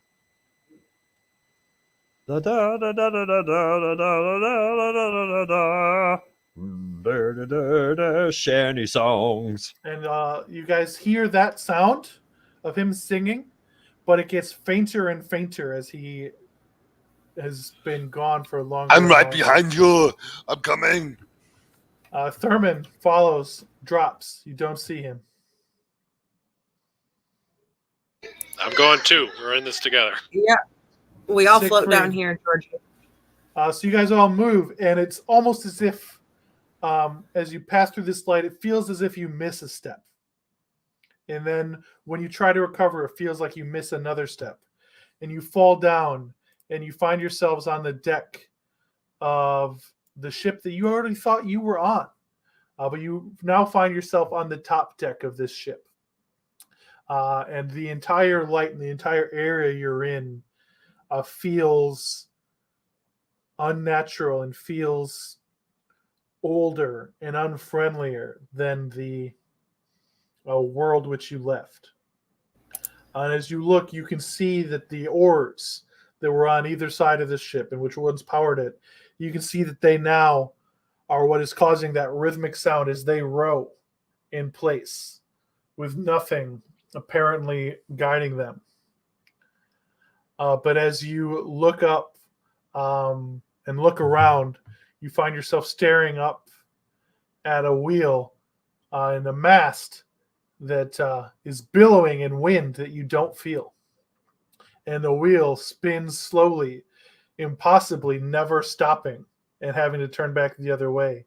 Instead, it winds as if it's a clock instead of a ship's wheel. You would expect to have to stop at the edge of the keel's turning range and have to go back the other way. This wheel continues to spin slowly as you look around, and the mechanisms that power the ship appear to be working, though it's impossible for them to behave in the way that they're behaving. And you look up and you see that the hole that you climbed down through fades away as you settle into this new world that you found yourself in. How does the powder look? Everything that you have seems fine. Seems like what you had. You have just found yourself in a very strange version of this ship that you were on. Is the powder so shitty? Yeah. You see no signs of people on the surface of this ship as you look around. However, you do see the same signs of battle and damage. But the blood here, it's more of a vivid and fresher color than what you expected. But still, everything about this place feels older and angrier and less welcoming than the world that you left. Wow, where in the pickle should we try to gain control of this ship? Absolutely, my friend. All and right. it's such a. I will go down this ladder in a sailor No, style. you grab the wheel. We need to swap the deck. The deck is dirty. I We must jump clean it. onto the closest ladder that goes down, and I do the 2-foot, two-hand slide down, which is not for the beginner sailor. As you land and turn around, Andres, you stare into the fanged and lipless, ever-grinning face of what appears to be some sort of creature that looks humanoid with long, spindly legs and long, spindly arms. Bristles and spines sort of like come from odd patches on his skin. And you can see that his long fingers look like they've been broken and are dirty in many places, but look sort of wickedly sharp. And this thing chitters and shrieks at you, and you guys can all hear this, and you feel a wave of that psychic energy pass through you, Andreas, and you can feel your thoughts being disrupted as you struggle to place your thoughts together. Drinks, boobs, butts, drinks, Yeah, boobs, the things that you would think, and the ways that you react. ships, islands. It's suddenly more difficult to put your thoughts together, and I need you all at this point to roll initiative. I respond, good boy, can you tell me where the captain is?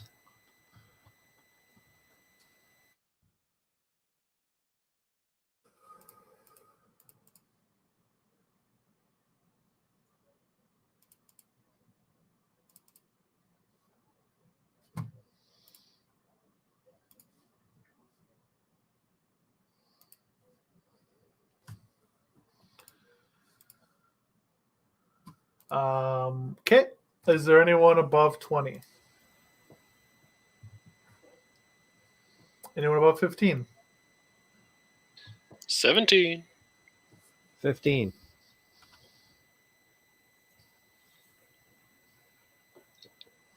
Is there anyone above 10? 11. Is there Retna? What do you have?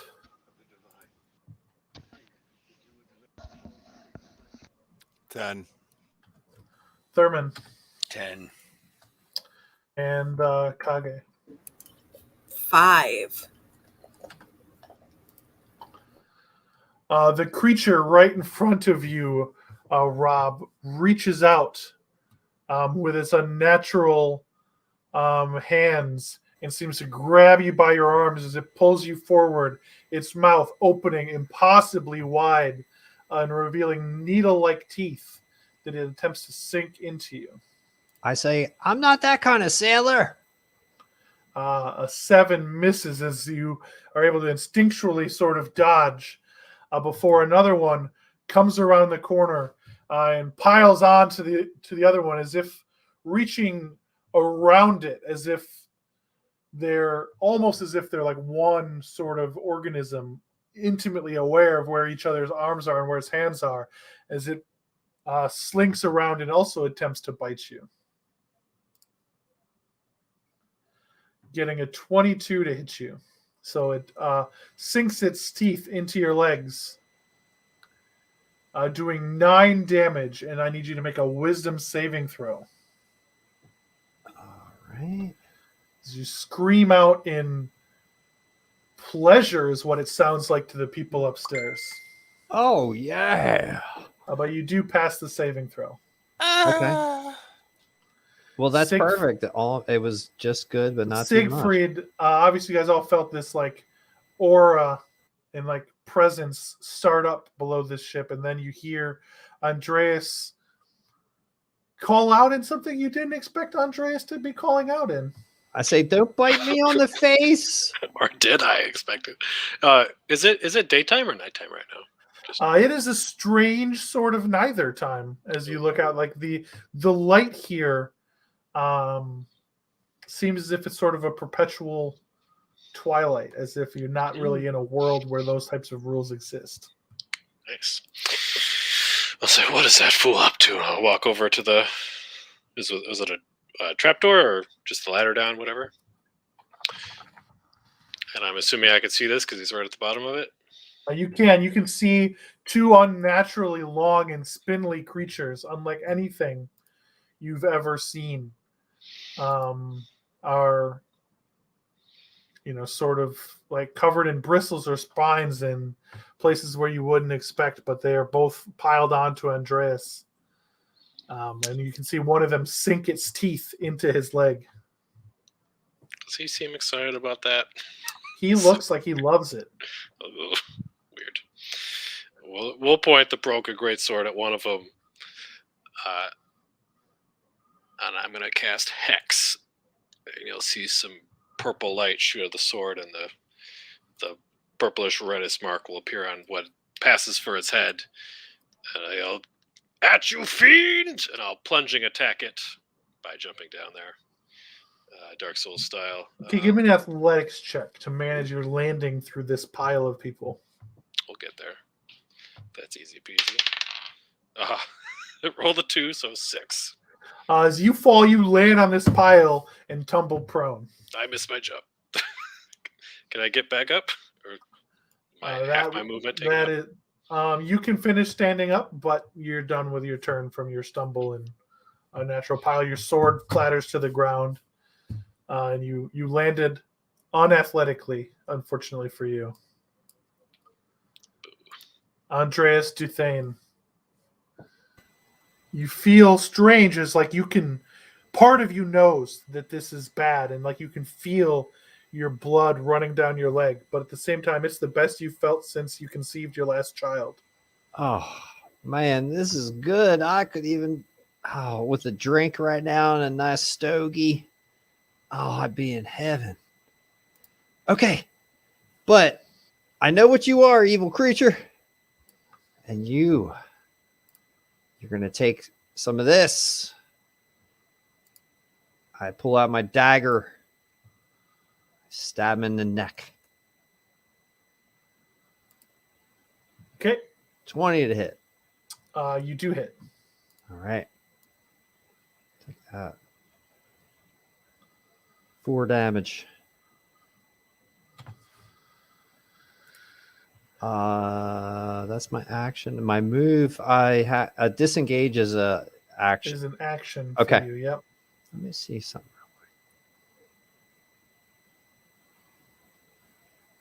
real quick. Okay. You do anything with your bonus action there, Bard?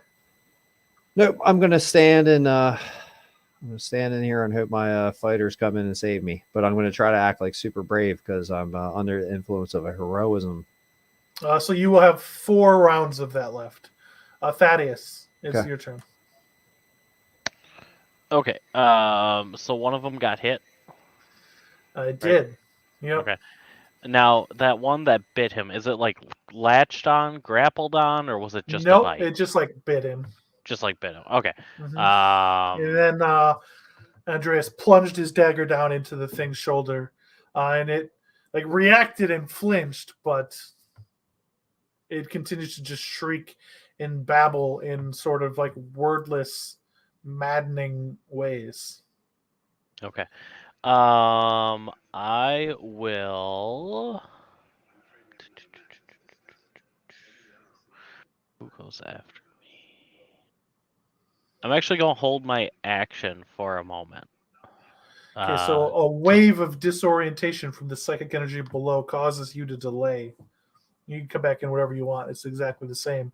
Okay. But this is one of the things that these things do is like they emit this psychic energy that disorients you, and you find yourself dazzled by something in the water that doesn't quite seem like it's water.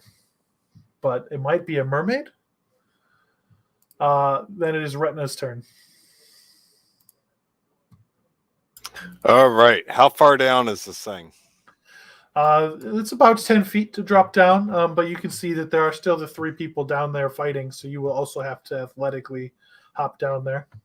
So I gotta roll. Can I roll? Either acrobatics or athletics, however you're smoothly landing to get down there. Whether it's acrobatically or athletically. 18 on an acrobatic. All right, so you slide down a little, then hop over this pile with a perfectly timed gymnastic style jump, and All right, lands and next to Siegfried. I attack with a natural 20. You critically strike this creature. All right, and I get to use what is the Bardic Inspiration? It's D6 from Andreas at this point.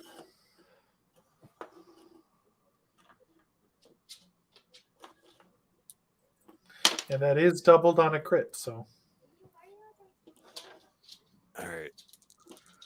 As the song of heroism that Andreas sang to you sings in your veins, piercing through the miasma caused by these beings. So that's a 20 plus 5, 25. As you slay, swinging the rapier through this creature's throat, it dies. Die, bitch! Spraying blood before you can see that it falls to the ground briefly. And as you look down laughing, you see this creature start to change. Before you can see what it's changing into, however, a similar creature comes from around the bulkhead behind you and attempts to sink its teeth into your neck as you're not paying attention. Fortunately, your armor holds, defending you from the teeth that attempted to pierce you. You can't touch me! But then as you flinch and you look over, you see just in time for another one to come around the corner and attempt to bite you. Getting a 19, which does hit Retin and Adib, and then I need you to make a wisdom saving throw after taking 4 piercing damage. 15. You have succeeded on that saving throw. And then Siegfried, you It still does damage, right? Yeah, it still does the damage. Right. It's a bite that has an effect if it bites you. Siegfried, through hallucinations, you see briefly a beautiful woman's face that looks somewhat familiar before suddenly that face is replaced by another of these things which lunges towards your face attempting to bite it. But your visor holds and the thing bounces off your face, knocking you back a step. Kage, your turn. Oh, right before Kage's turn, I want to curse one of them. Okay. You can So only see one from up there, but you can curse that one. Yes, I'm going to curse that one, and I'm going to point towards it. Wait a minute. Kage, that one. I was a 10. 10. I did. Okay. Yep, I screwed up your turn. You also go before. You can go now. I apparently didn't push the 1 hard enough when I put your number in it. It gave you a 0. That's weird. But like it actively gave you a 0, not a no entry. So I put something in. It was just not 10. So you can go. Yeah, I'll go ahead and. You were briefly distracted by a hallucination of your father crying in front of you. All right, and I gotta. So where I gotta jump down. You're there? up above them. Yep. There is space to jump down into now. So because one of them has fallen. Yeah. So I want to basically throw my shield down at one of them. Okay. Right? And onto the remaining. Well, the one I can so see. You throw your shield down. It doesn't have any effects, but it briefly bounces off the thing and it snarls back up at you. Right. I go on into a rage. Okay.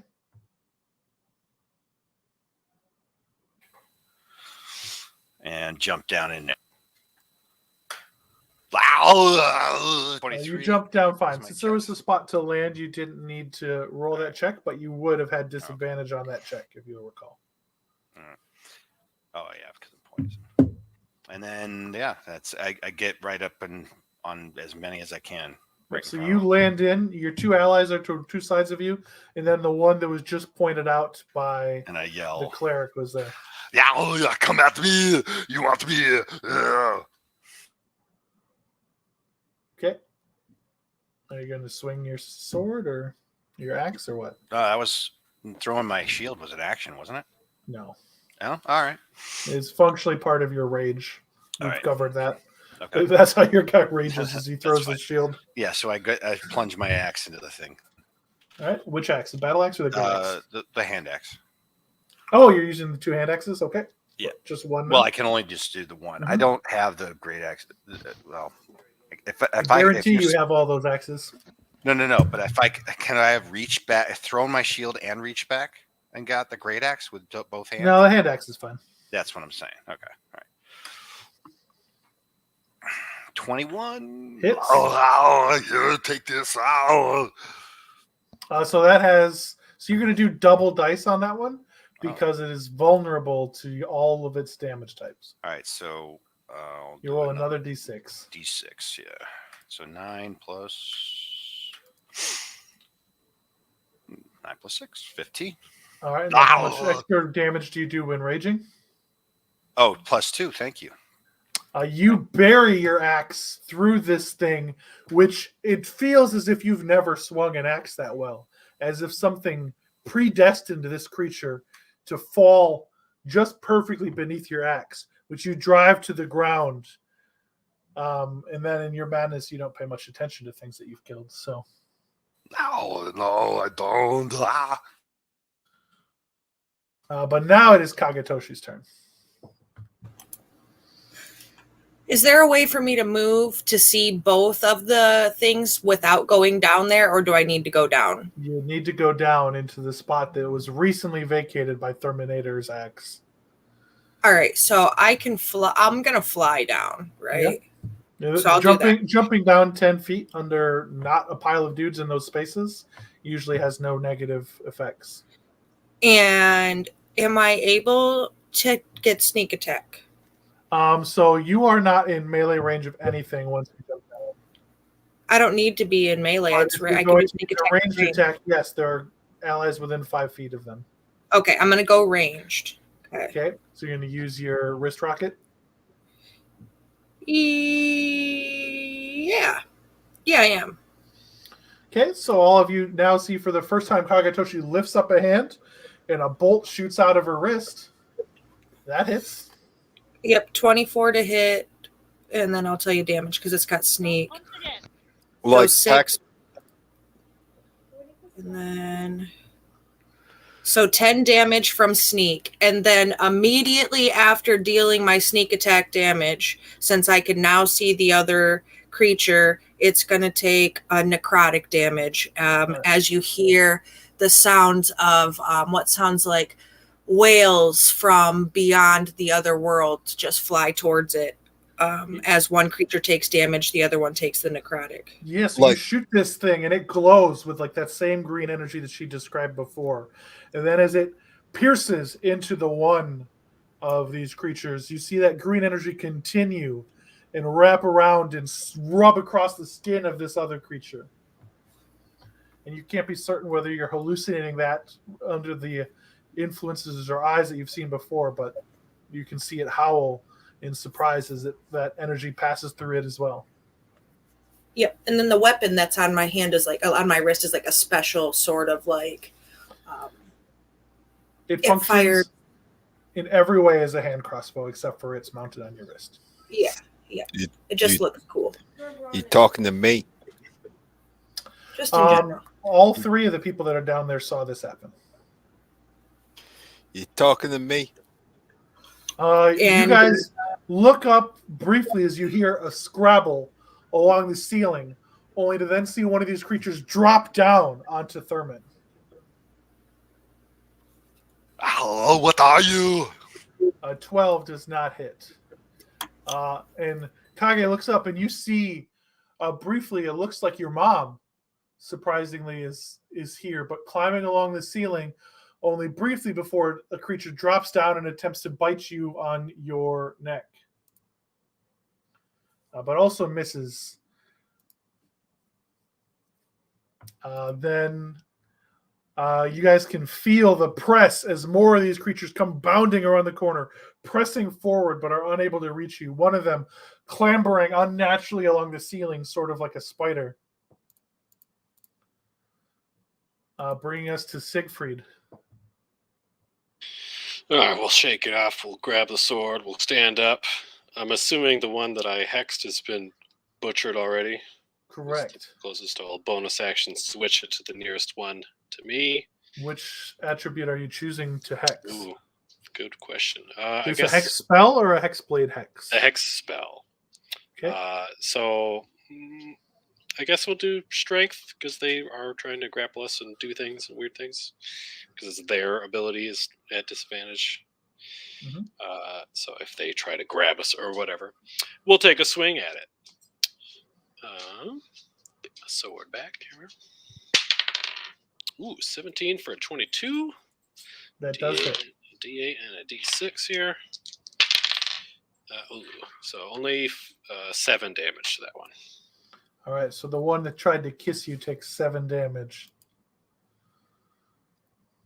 Then it brings Andreas, and remember, you are still sickened by the effects of that presence you felt, and that you feel much more strongly now. But you'll have disadvantage on any attacks that you make. I thought retinue's heroism. So that removes the frightened condition. It had no effect on the second one. Okay. Well, I'll pull out my bow and I'll take a shot, put it in the eye, and drop the lot. Okay. So there are creatures engaging you from above. Like hand to hand stuff? So yes, you have like double disadvantage, or still just one disadvantage. So there's no real drawback to that.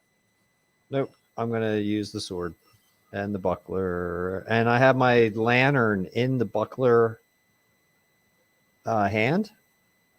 That's possible. No, that hand can't hold two things. Okay, I drop my shield then because I wouldn't be able to see. Okay. Gage has a lamp right now. Okay. Well, I keep my shield as long as I can see. The lamp was in Andreas's hand. Yeah, I'm gonna hold. He had been holding it too. All right, I'm gonna hold that lantern, and I'm gonna take the arm class penalty, and I will attack with my longsword. Okay, you gotta unequip your shield. Yeah, let me unequip it. 15 hits. Okay, damage. Take this. Oh wait, I can do a two-hander, right? No, not with a lantern. You only have one hand. Okay, 9 points. It's a good swing. Good swing. Bringing us to Thaddeus Ironbrow, who stares down at this mess of a melee. And as he looks down, it appears to be a bowl of delicious porridge, briefly. Before re-resolving into the writhing mess of a fight that it actually is. It took me a second to figure out what you were trying to pull on my character. So thank you for that. Okay. So there's a hurt one somewhere, I'm sure. There's a lot of different hurt ones. Everyone's just been sort of hacking wildly as things run them over. Okay. Toll the Dead on the closest hurt one. All right. Which 13 one do you want to attack? The one that dropped down or is like trying to bite Huli from above her? Or the one that's trying to bite Thurman from above him? Or the one that Andreas is stabbing that's above him? Don't worry about me, no. Yeah, the big one's fine. So let's go help Huli. Okay. Let's toll Wisdom 13.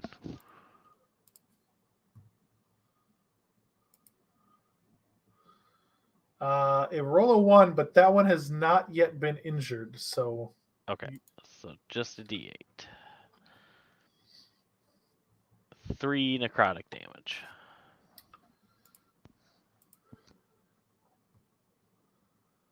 And that will be it.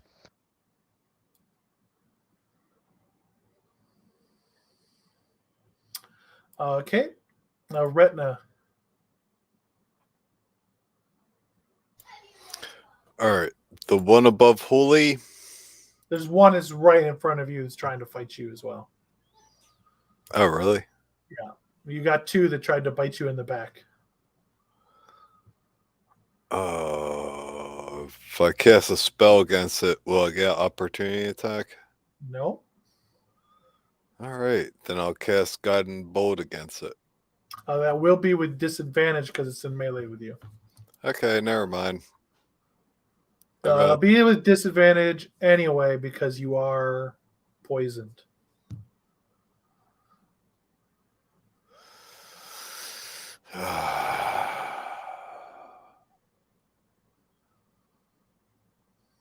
I'll just hit with my rapier. Okay. 9 does not hit. All right. That's it. So this is the one that was shot by the crossbow by Huli when she dropped in, then lunges at you, attempting to bite you again. It gets a 15, which does not hit. Then it is Thurman's turn. Ow. All right, so I've got one on me above. Yep, it's been like it like climbed around on the wall, sort of like unnaturally. All right, so it's Like- above me, but within reach. Yes. All right, so I'm gonna swing at it with my hand axe. Okay. Wow! Take that, you gooey thing! Are you Ow. grabbing your other hand axe with your other? Oh yeah, hand or no? yeah. Okay. That's gonna be my next. Yeah. So Okay. 60 to hit? That hits. It is with disadvantage though. You have to. Oh, I have to do disadvantage. Mm-hmm. That was 11. 11 hits. Oh. Okay. 6 points of damage. Okay. And then the other guy. Oh, yeah, it's gonna be. All right. Yeah, eight- it's 8 does not hit, so you only hit him once. Oh, The other one, which had attacked Retina, is now going to also attempt to bite him again, following through, hoping that a gap was made, and a 19 does hit, and will do 7 piercing damage. Before the one which attempted, Retinue, you know you can use that D6 to take their he already roll has down. used it. Oh, And then the one which Siegfried thought briefly was a beautiful woman now appears before him as a small, briefly familiar-looking child before the mouth opens unnaturally wide and attempts to clamp onto the armored warrior, whose reflexes are not in time to save him from being bitten. I need a wisdom saving throw as you take 7 piercing damage. Who, me? No, No. Siegfried. That will As be a Something 3. about this small girl stayed your shield from blocking this thing as it approached you. A 3 means that all attacks against you will have advantage until this thing goes again. As this vision of this girl sticks in your mind, briefly and impossibly, as nothing in your memory remembers this girl, yet she looks not only familiar but dear to you. Is this Kagetoshi's turn? So with me staying in the air, that thing is by me, right? Yep. Okay, so if I move, I'm going to take opportunity or not? Yes. Well, If no, because I should be able to bonus action, right? Disengage. Yep, you are a for rogue. You can bonus action disengage. And then if I attack one of the ones that my allies are within, I can still use sneak attack, right? Yep. You don't need Okay, to that's- move to attack the ones that are near your allies, though. Yeah, but I don't want to be by this thing that's trying to bite me. Fair enough.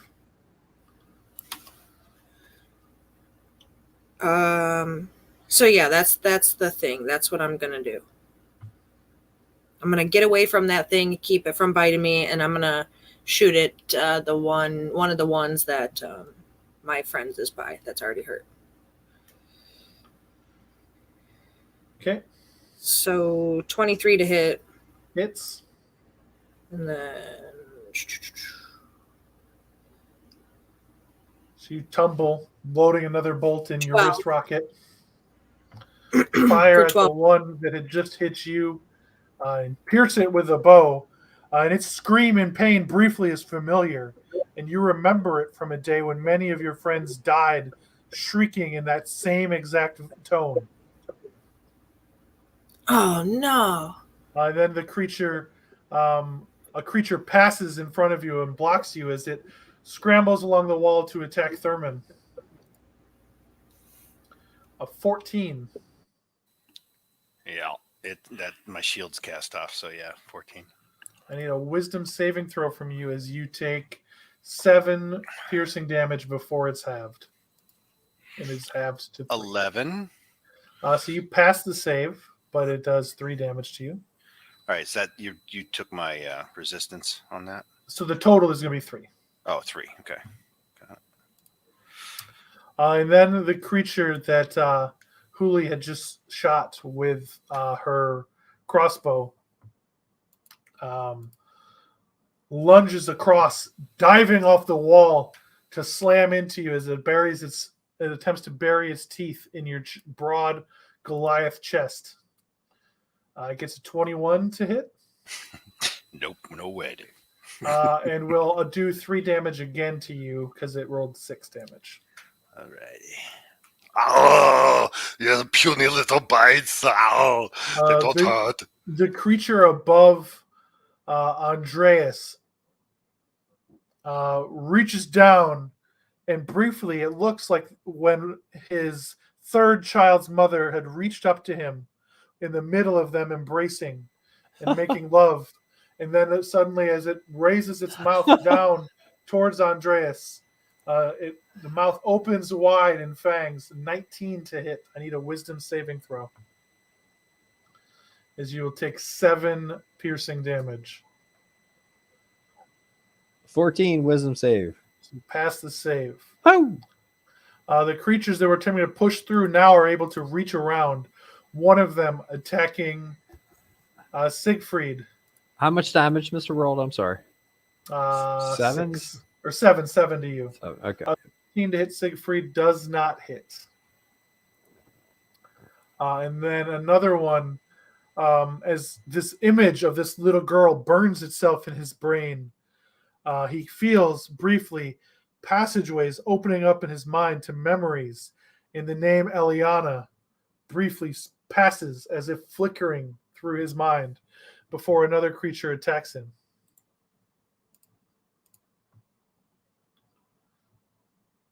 Getting a natural 20.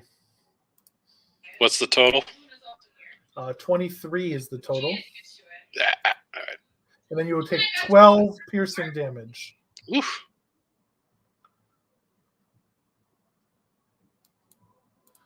And then it is your turn. As that name echoes, bouncing around in your brain. I wrote it. Do I still see the girl, or am I surrounded by beasts again? You still see the girl. And the name is echoing in your brain, distracting you. It's impossible. You've never heard that name before. Do I have to make any kind of save or anything to attack? It ends at the start of the thing that hurts you's turn, but you can still attack on your turn. Okay. We'll keep focusing the hex one that's posing as a little girl. And so I see through your tricks, fiend. And we'll roll an attack here. Oh, for a 10? Does not hit. And it would have been made with disadvantage. Oh, no, you're immune to both of them. You pass both, so 10 misses. Right. Andreas, your baby mama above you has just bitten you. It doesn't have to be so rough like this. Let's go back and forth. How about this? How about a nice stabbing? And I'm still holding the lantern somehow. I'm sorry, roll for damage before. Oh, 21 hits. All right. 3 points.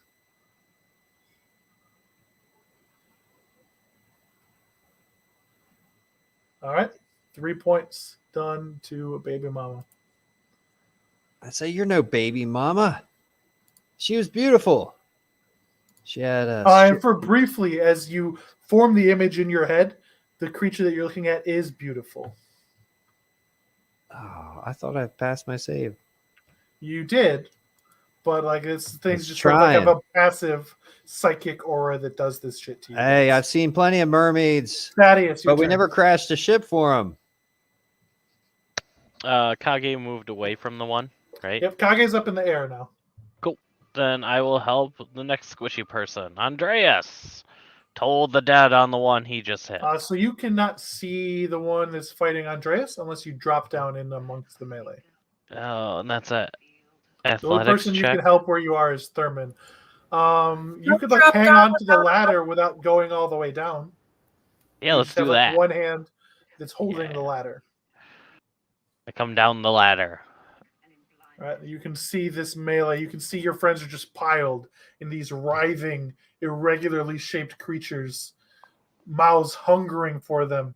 But briefly again, you see this, and it reminds you of wrestling with your siblings when you were growing up, and everyone is laughing and having fun and having a wonderful time.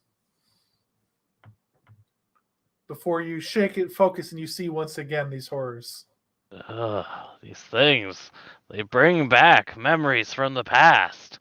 Let us finish them, friends. As I toll the dead on the one above Andreas. Okay. 13 wisdom. It unfortunately passed the save. Well, that one is lame. Retina. Is the one still in front of me? There are several around you that you can fight, but yes, there's one. There are two directly that have been attempting to bite you. Several of them moved over to pile on to the clearly distracted Siegfried. Is the one or any of them hurt in front of me? You had just stabbed one of them last time. I'll stab them again. Right. And do I still have disadvantage? Yes. The presence of this world still unnerves you. 15. Hits. All right. So I will use a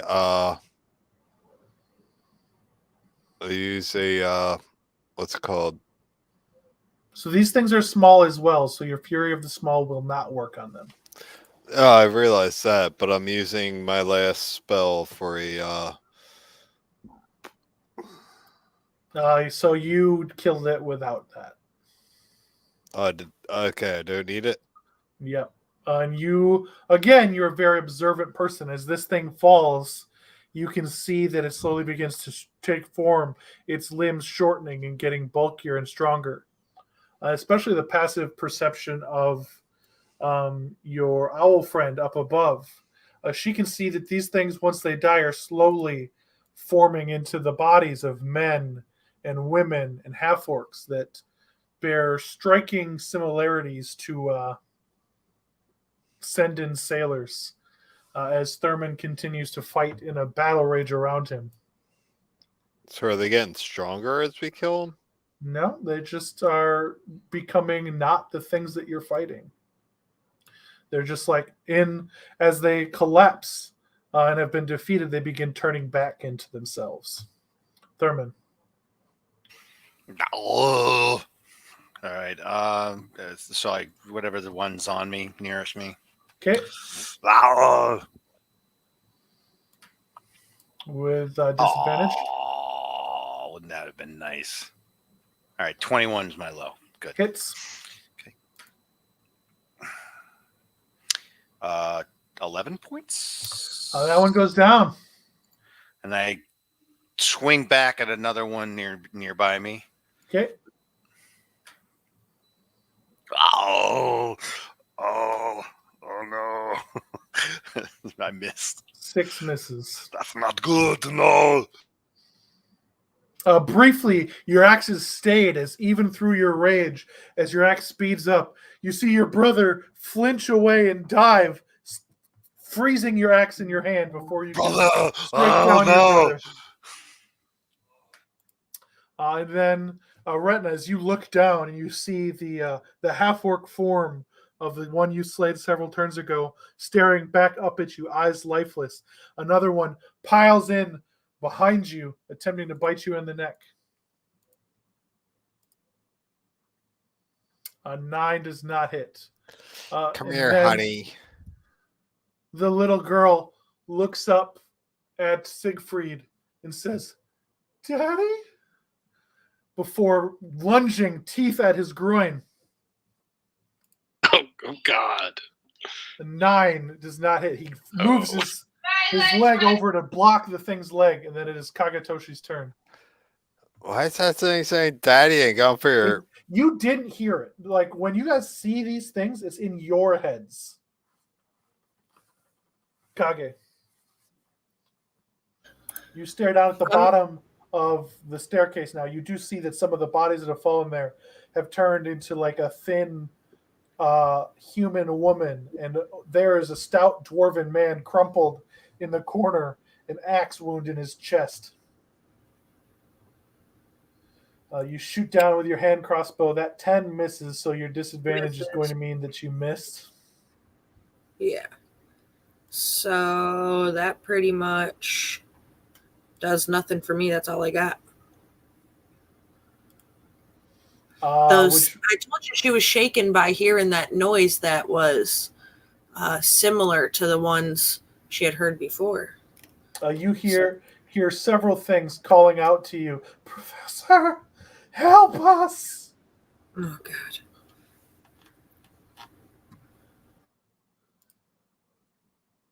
God. A creature lunges down at Andreas, falling down and enveloping him, wrapping its legs around him as it tries to bite him. With a 16, it does, dealing 5 piercing damage, and I need him to make a wisdom saving throw. Okay, I'm sorry, I'm back. Wisdom saving throw, Andreas. Come on. Your baby mama's wrapping its limbs around you lovingly. Were we making it with a 12? Yep. 12 okay, yep. It. I was going to use when my you guys use the dice roller, I can see it. Yeah, but I'm not supposed to know the result. Okay. Okay. All right. So, baby mama, no. Look, we got to have a more mutual respect here. You can't be so aggressive with me like this.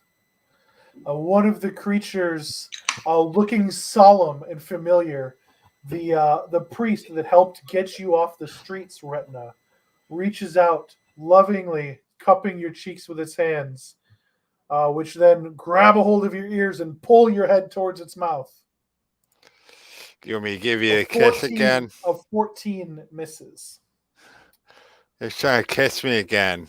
One of the creatures that was piling and climbing all over Siegfried, just fangs, reminds him of a monster that he saw in his youth. He flinches, he raises his sword, and the thing attempts to bite him on the arm. 17.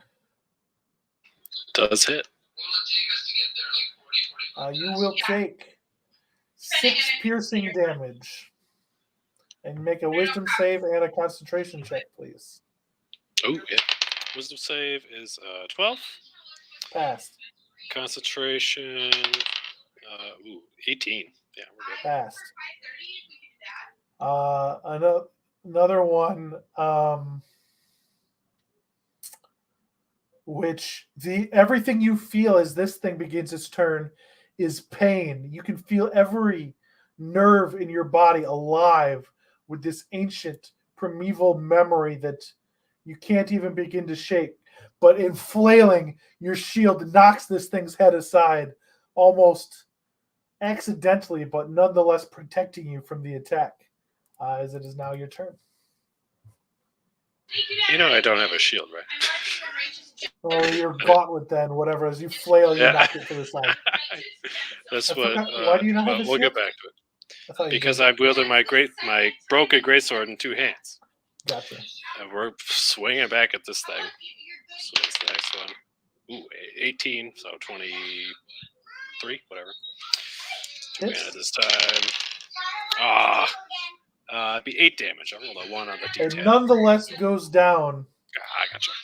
How many monsters are around us right now? Could we 1, tell? 2, 3, 4, 5 remain. Okay. Andreas. Okay, as my action, I am going to do the disengage maneuver. Are we actually inside of the hull? Yep, you're on like the second level of the boat once again. The walls to either side pressed, and these things have been climbing all over you. There's no escape, essentially. There's no ladder. The dwarf is on the ladder between you and the exit, so it'd be very difficult to climb the ladder through him. I'm gonna have to stand and deliver. Okay. Take this, you baby mama. Baby mama, you need to slow your roll on me. Wait, I keep rolling for damage first. All right, 17 to hit. Hits. You All do right. have disadvantage on it though, so roll another one. All right. Yep. 17 still hits. All right, 5 damage. Okay. You continue whittling away, something almost staying your hand on occasion. And that was the last turn. Oh no, it's the second last turn where your heroism will apply. You will soon become frightened. No, So okay, you'll- and Mr. World, before I give up the rest of my turn, I'm gonna use a bonus action. Mhm. And I'm gonna sing a song of sales, women song, and wine. Okay, and that goes to 1d6 towards Joel, aka Terminator. Thaddeus thank you. Ironbrow, it is your turn as one hand is looped around the ladder rungs so you can hang there. And briefly, you feel a feeling you never have felt before, but it seems like it's somebody else's memory. And you look out and you see everywhere before you is the open sea, your arm crooked in the rigging as you feel truly free, knowing that land is weeks, months away from where you are, before being brought rudely back to Earth and seeing the fighting ahead of you. Oh, the memories. They are starting to merge. Is the one still attacking Andreas alive? Yep. Yep. Okay. That one. How's Andreas look? How's everyone look at this point? A couple of them have taken some bites, but it looks like they're pretty healthy according to I got 7 hit their points tracker. left. You're fine. You're fine then. We're on Toll the Dead on the one above him. It rolled a 20, so it will Oh, pass. you're your the save. worst. Retina. There is only the one past your sort of big armored badass line, though. So once that one that's above Andreas goes down, you guys they'll mostly just be attacking Retina and Siegfried. Andreas is like down to 7. Mhm. Did I hear? Is beaten up. Andreas. Yeah. Yes. This thing is, but you can see him bleeding freely down his arm. I'm as he's okay, been bitten a boyo. couple times. Just keep the faith. I'm okay. No, I'm gonna lay my hands on you. I'm gonna dump all 15 points of my lane on hands on Rob. He only has 14 hit points away, so you still have 1 point of lay on hands. As Should you I- refill him with life and vigor. Well, that'll keep me in the fight. All right, and that's my turn. Thurman. Sorry, I can't save your syphilis. Oh, you stop hurting my friends. It's not that bad. All right. All right, so the one that has been biting your friend gets, you need to roll one more, so I have disadvantage. Yeah, I did. It's 17 17 still. hits. Yep. Your minimum damage kills that one. Okay. And then I will go after the other one. Hold on. So you'd have to throw a hand axe, which is still a strength attack. in Oh, order it's to that hit one of far? them. I can still move and go. But you right? can't move into the squares your allies are standing in. Oh. All right. I throw the other hand axe. Ow! Oh! Do I have to make a strength check? Yep. So it's still a strength attack when you throw a weapon. All right. Cool.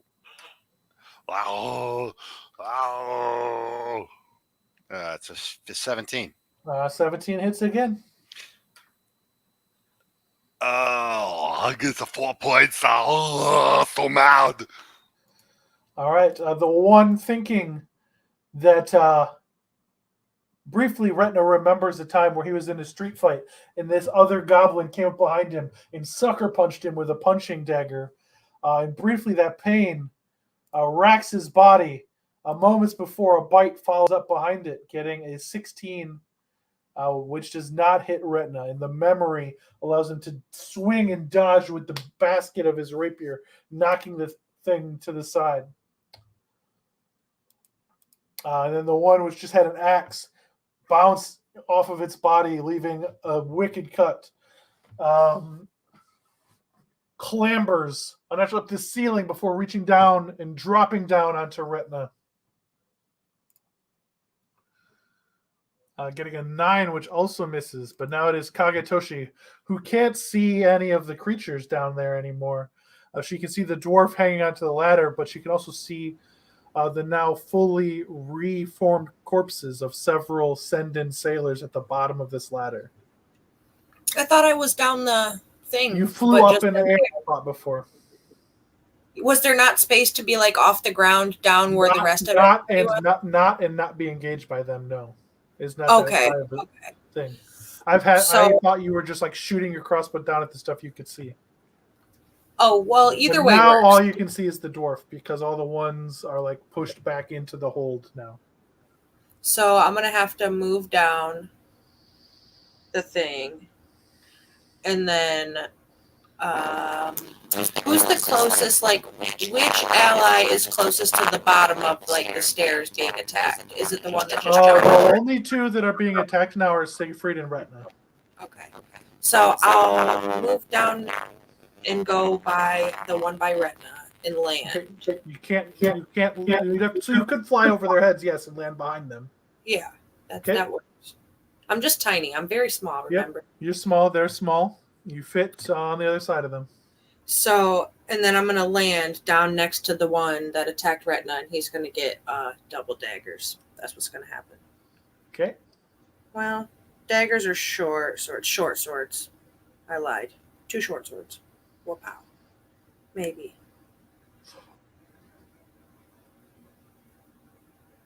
Disadvantage on both of the attacks, remember? Yep, 1 second. 8 misses.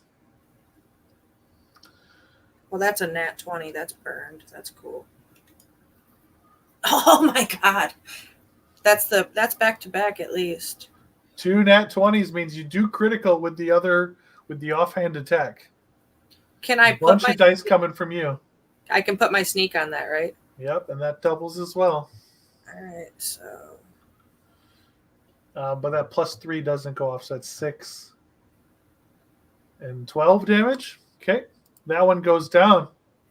All right, and then one of the other ones within 30 feet of that can take 6 necrotic damage as you hear that wailing of sounds from the grave again.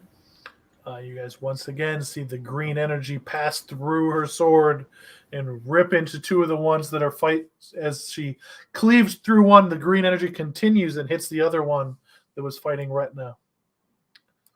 And then the 2 that are still fighting Siegfried, one is going to turn and looking exactly like one of her friends growing up, coming up in the organization, who she learned many of the secrets together.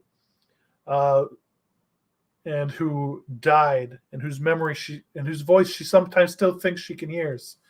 But she remembers briefly before being exposed, that man is dead, and he can't be there. He can't be attacking her, and the attack misses. The other one attacks Siegfried, and also misses. Then it is Siegfried's turn.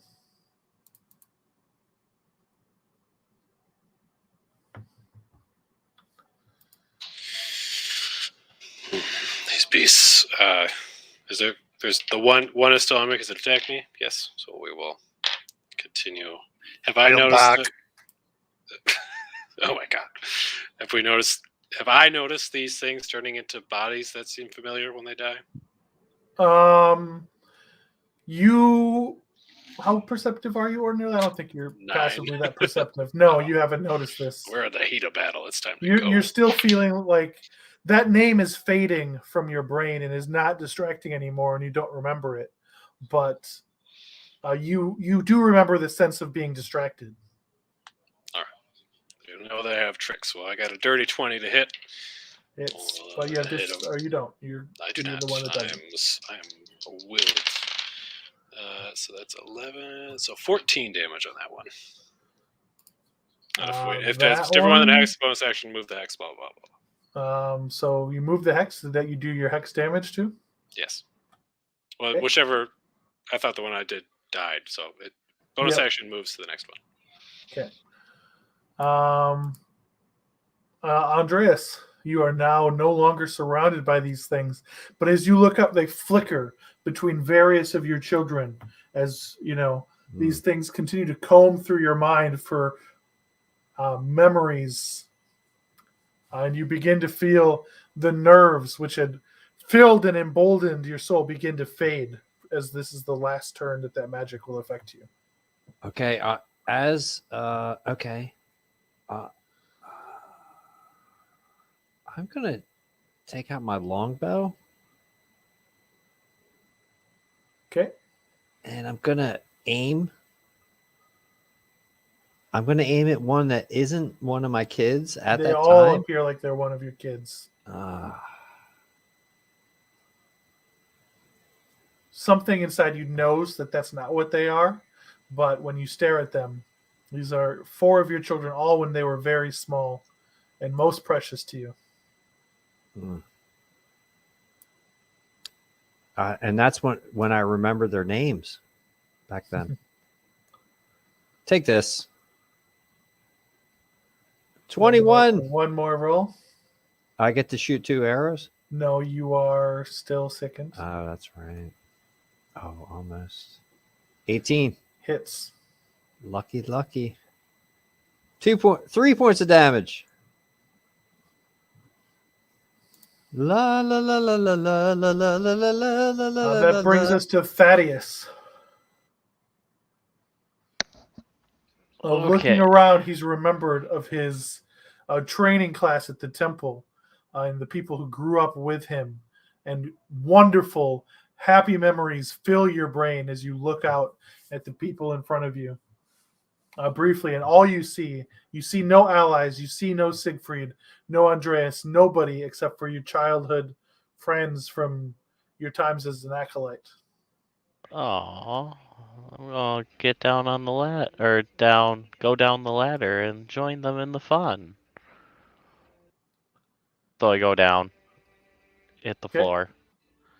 Am I still seeing that? It's brief, right? You know that these brief. things are not that because they don't it just is hallucinations and sort of energy that fills your eyes, but not necessarily your mind. By now, you know that these things are not actually your friends, and that your eyes lie to you. We will continue. Andreas hasn't been attacked again, right? And he was the correct. Okay, so we will just continue tolling the dead. Any of them that are weak, closest to retinue. Failed. Okay, and they were damaged. Yep. For 9 points of necrotic damage. You rip the life out of them with the chime of a bell, feeling the air. Boom. Okay. Retina, now only the ones attacking Siegfried and the one that attacked Kagetoshi last turn remain up.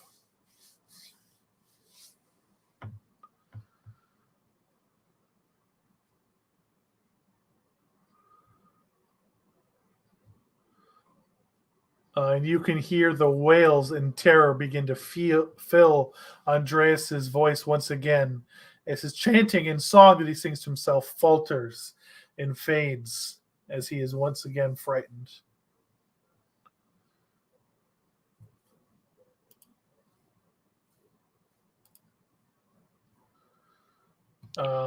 Retina.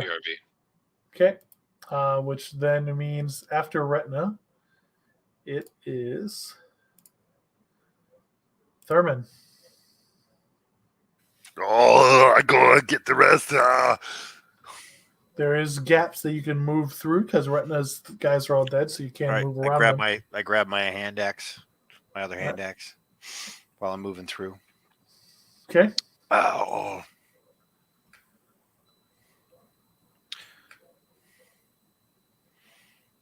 $19 hits. Oops. Whoops. Sorry. That was 8 points. Okay.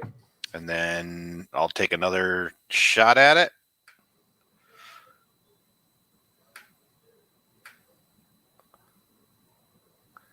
And okay. Can you use the Bardic Inspiration for damage, right? You can use his Bardic Inspiration for damage, yes. Yes. So 3, 5, and then D6. Yep. 2. 7 damage. These things both appear weak. And you guys are remembered briefly of horrible moments in your past. Kagetoshi, you look down at a test that the Codex once put you through. They had you raise a small cat. And you look down and you see that cat whose neck you once snapped, staring up at you, looking pitifully.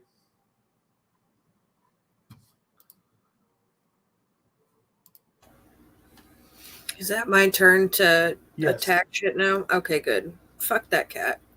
That was not... I don't care about the thing. It was just meant to be part of the stuff and things. All right, so I'm gonna just... I killed... There's one still by me, right? There are 2. The one that attacked you back last turn is still there. Okay, so for my bonus action, I'm gonna stop and steady my aim. Okay. Okay. So that'll give me advantage. So it'll just basically mitigate that disadvantage. So I'll be flat. Is aim an action? It says as a bonus action, you give yourself advantage on your next you attack do. Yeah, roll. you're investigator. Yep. There you go. Yeah. All right. Especially fuck that cat. Yeah.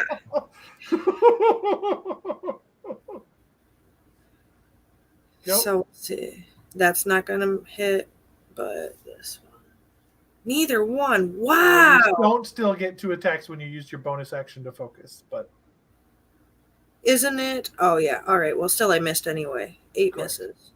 that brings us then to Retina, who is Back's turn. There are 2 of these creatures, and they look pathetic. They remind you of these rats you once saw fighting over a piece of cheese. Am I still at disadvantage? Yeah.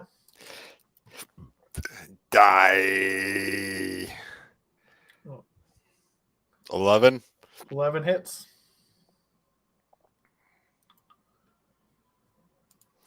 Nine points of damage. The thing dies. Die! Die! No puppies! No free puppies! It is then its turn. It begins wailing, howling, and you can feel its madness racing out through the world.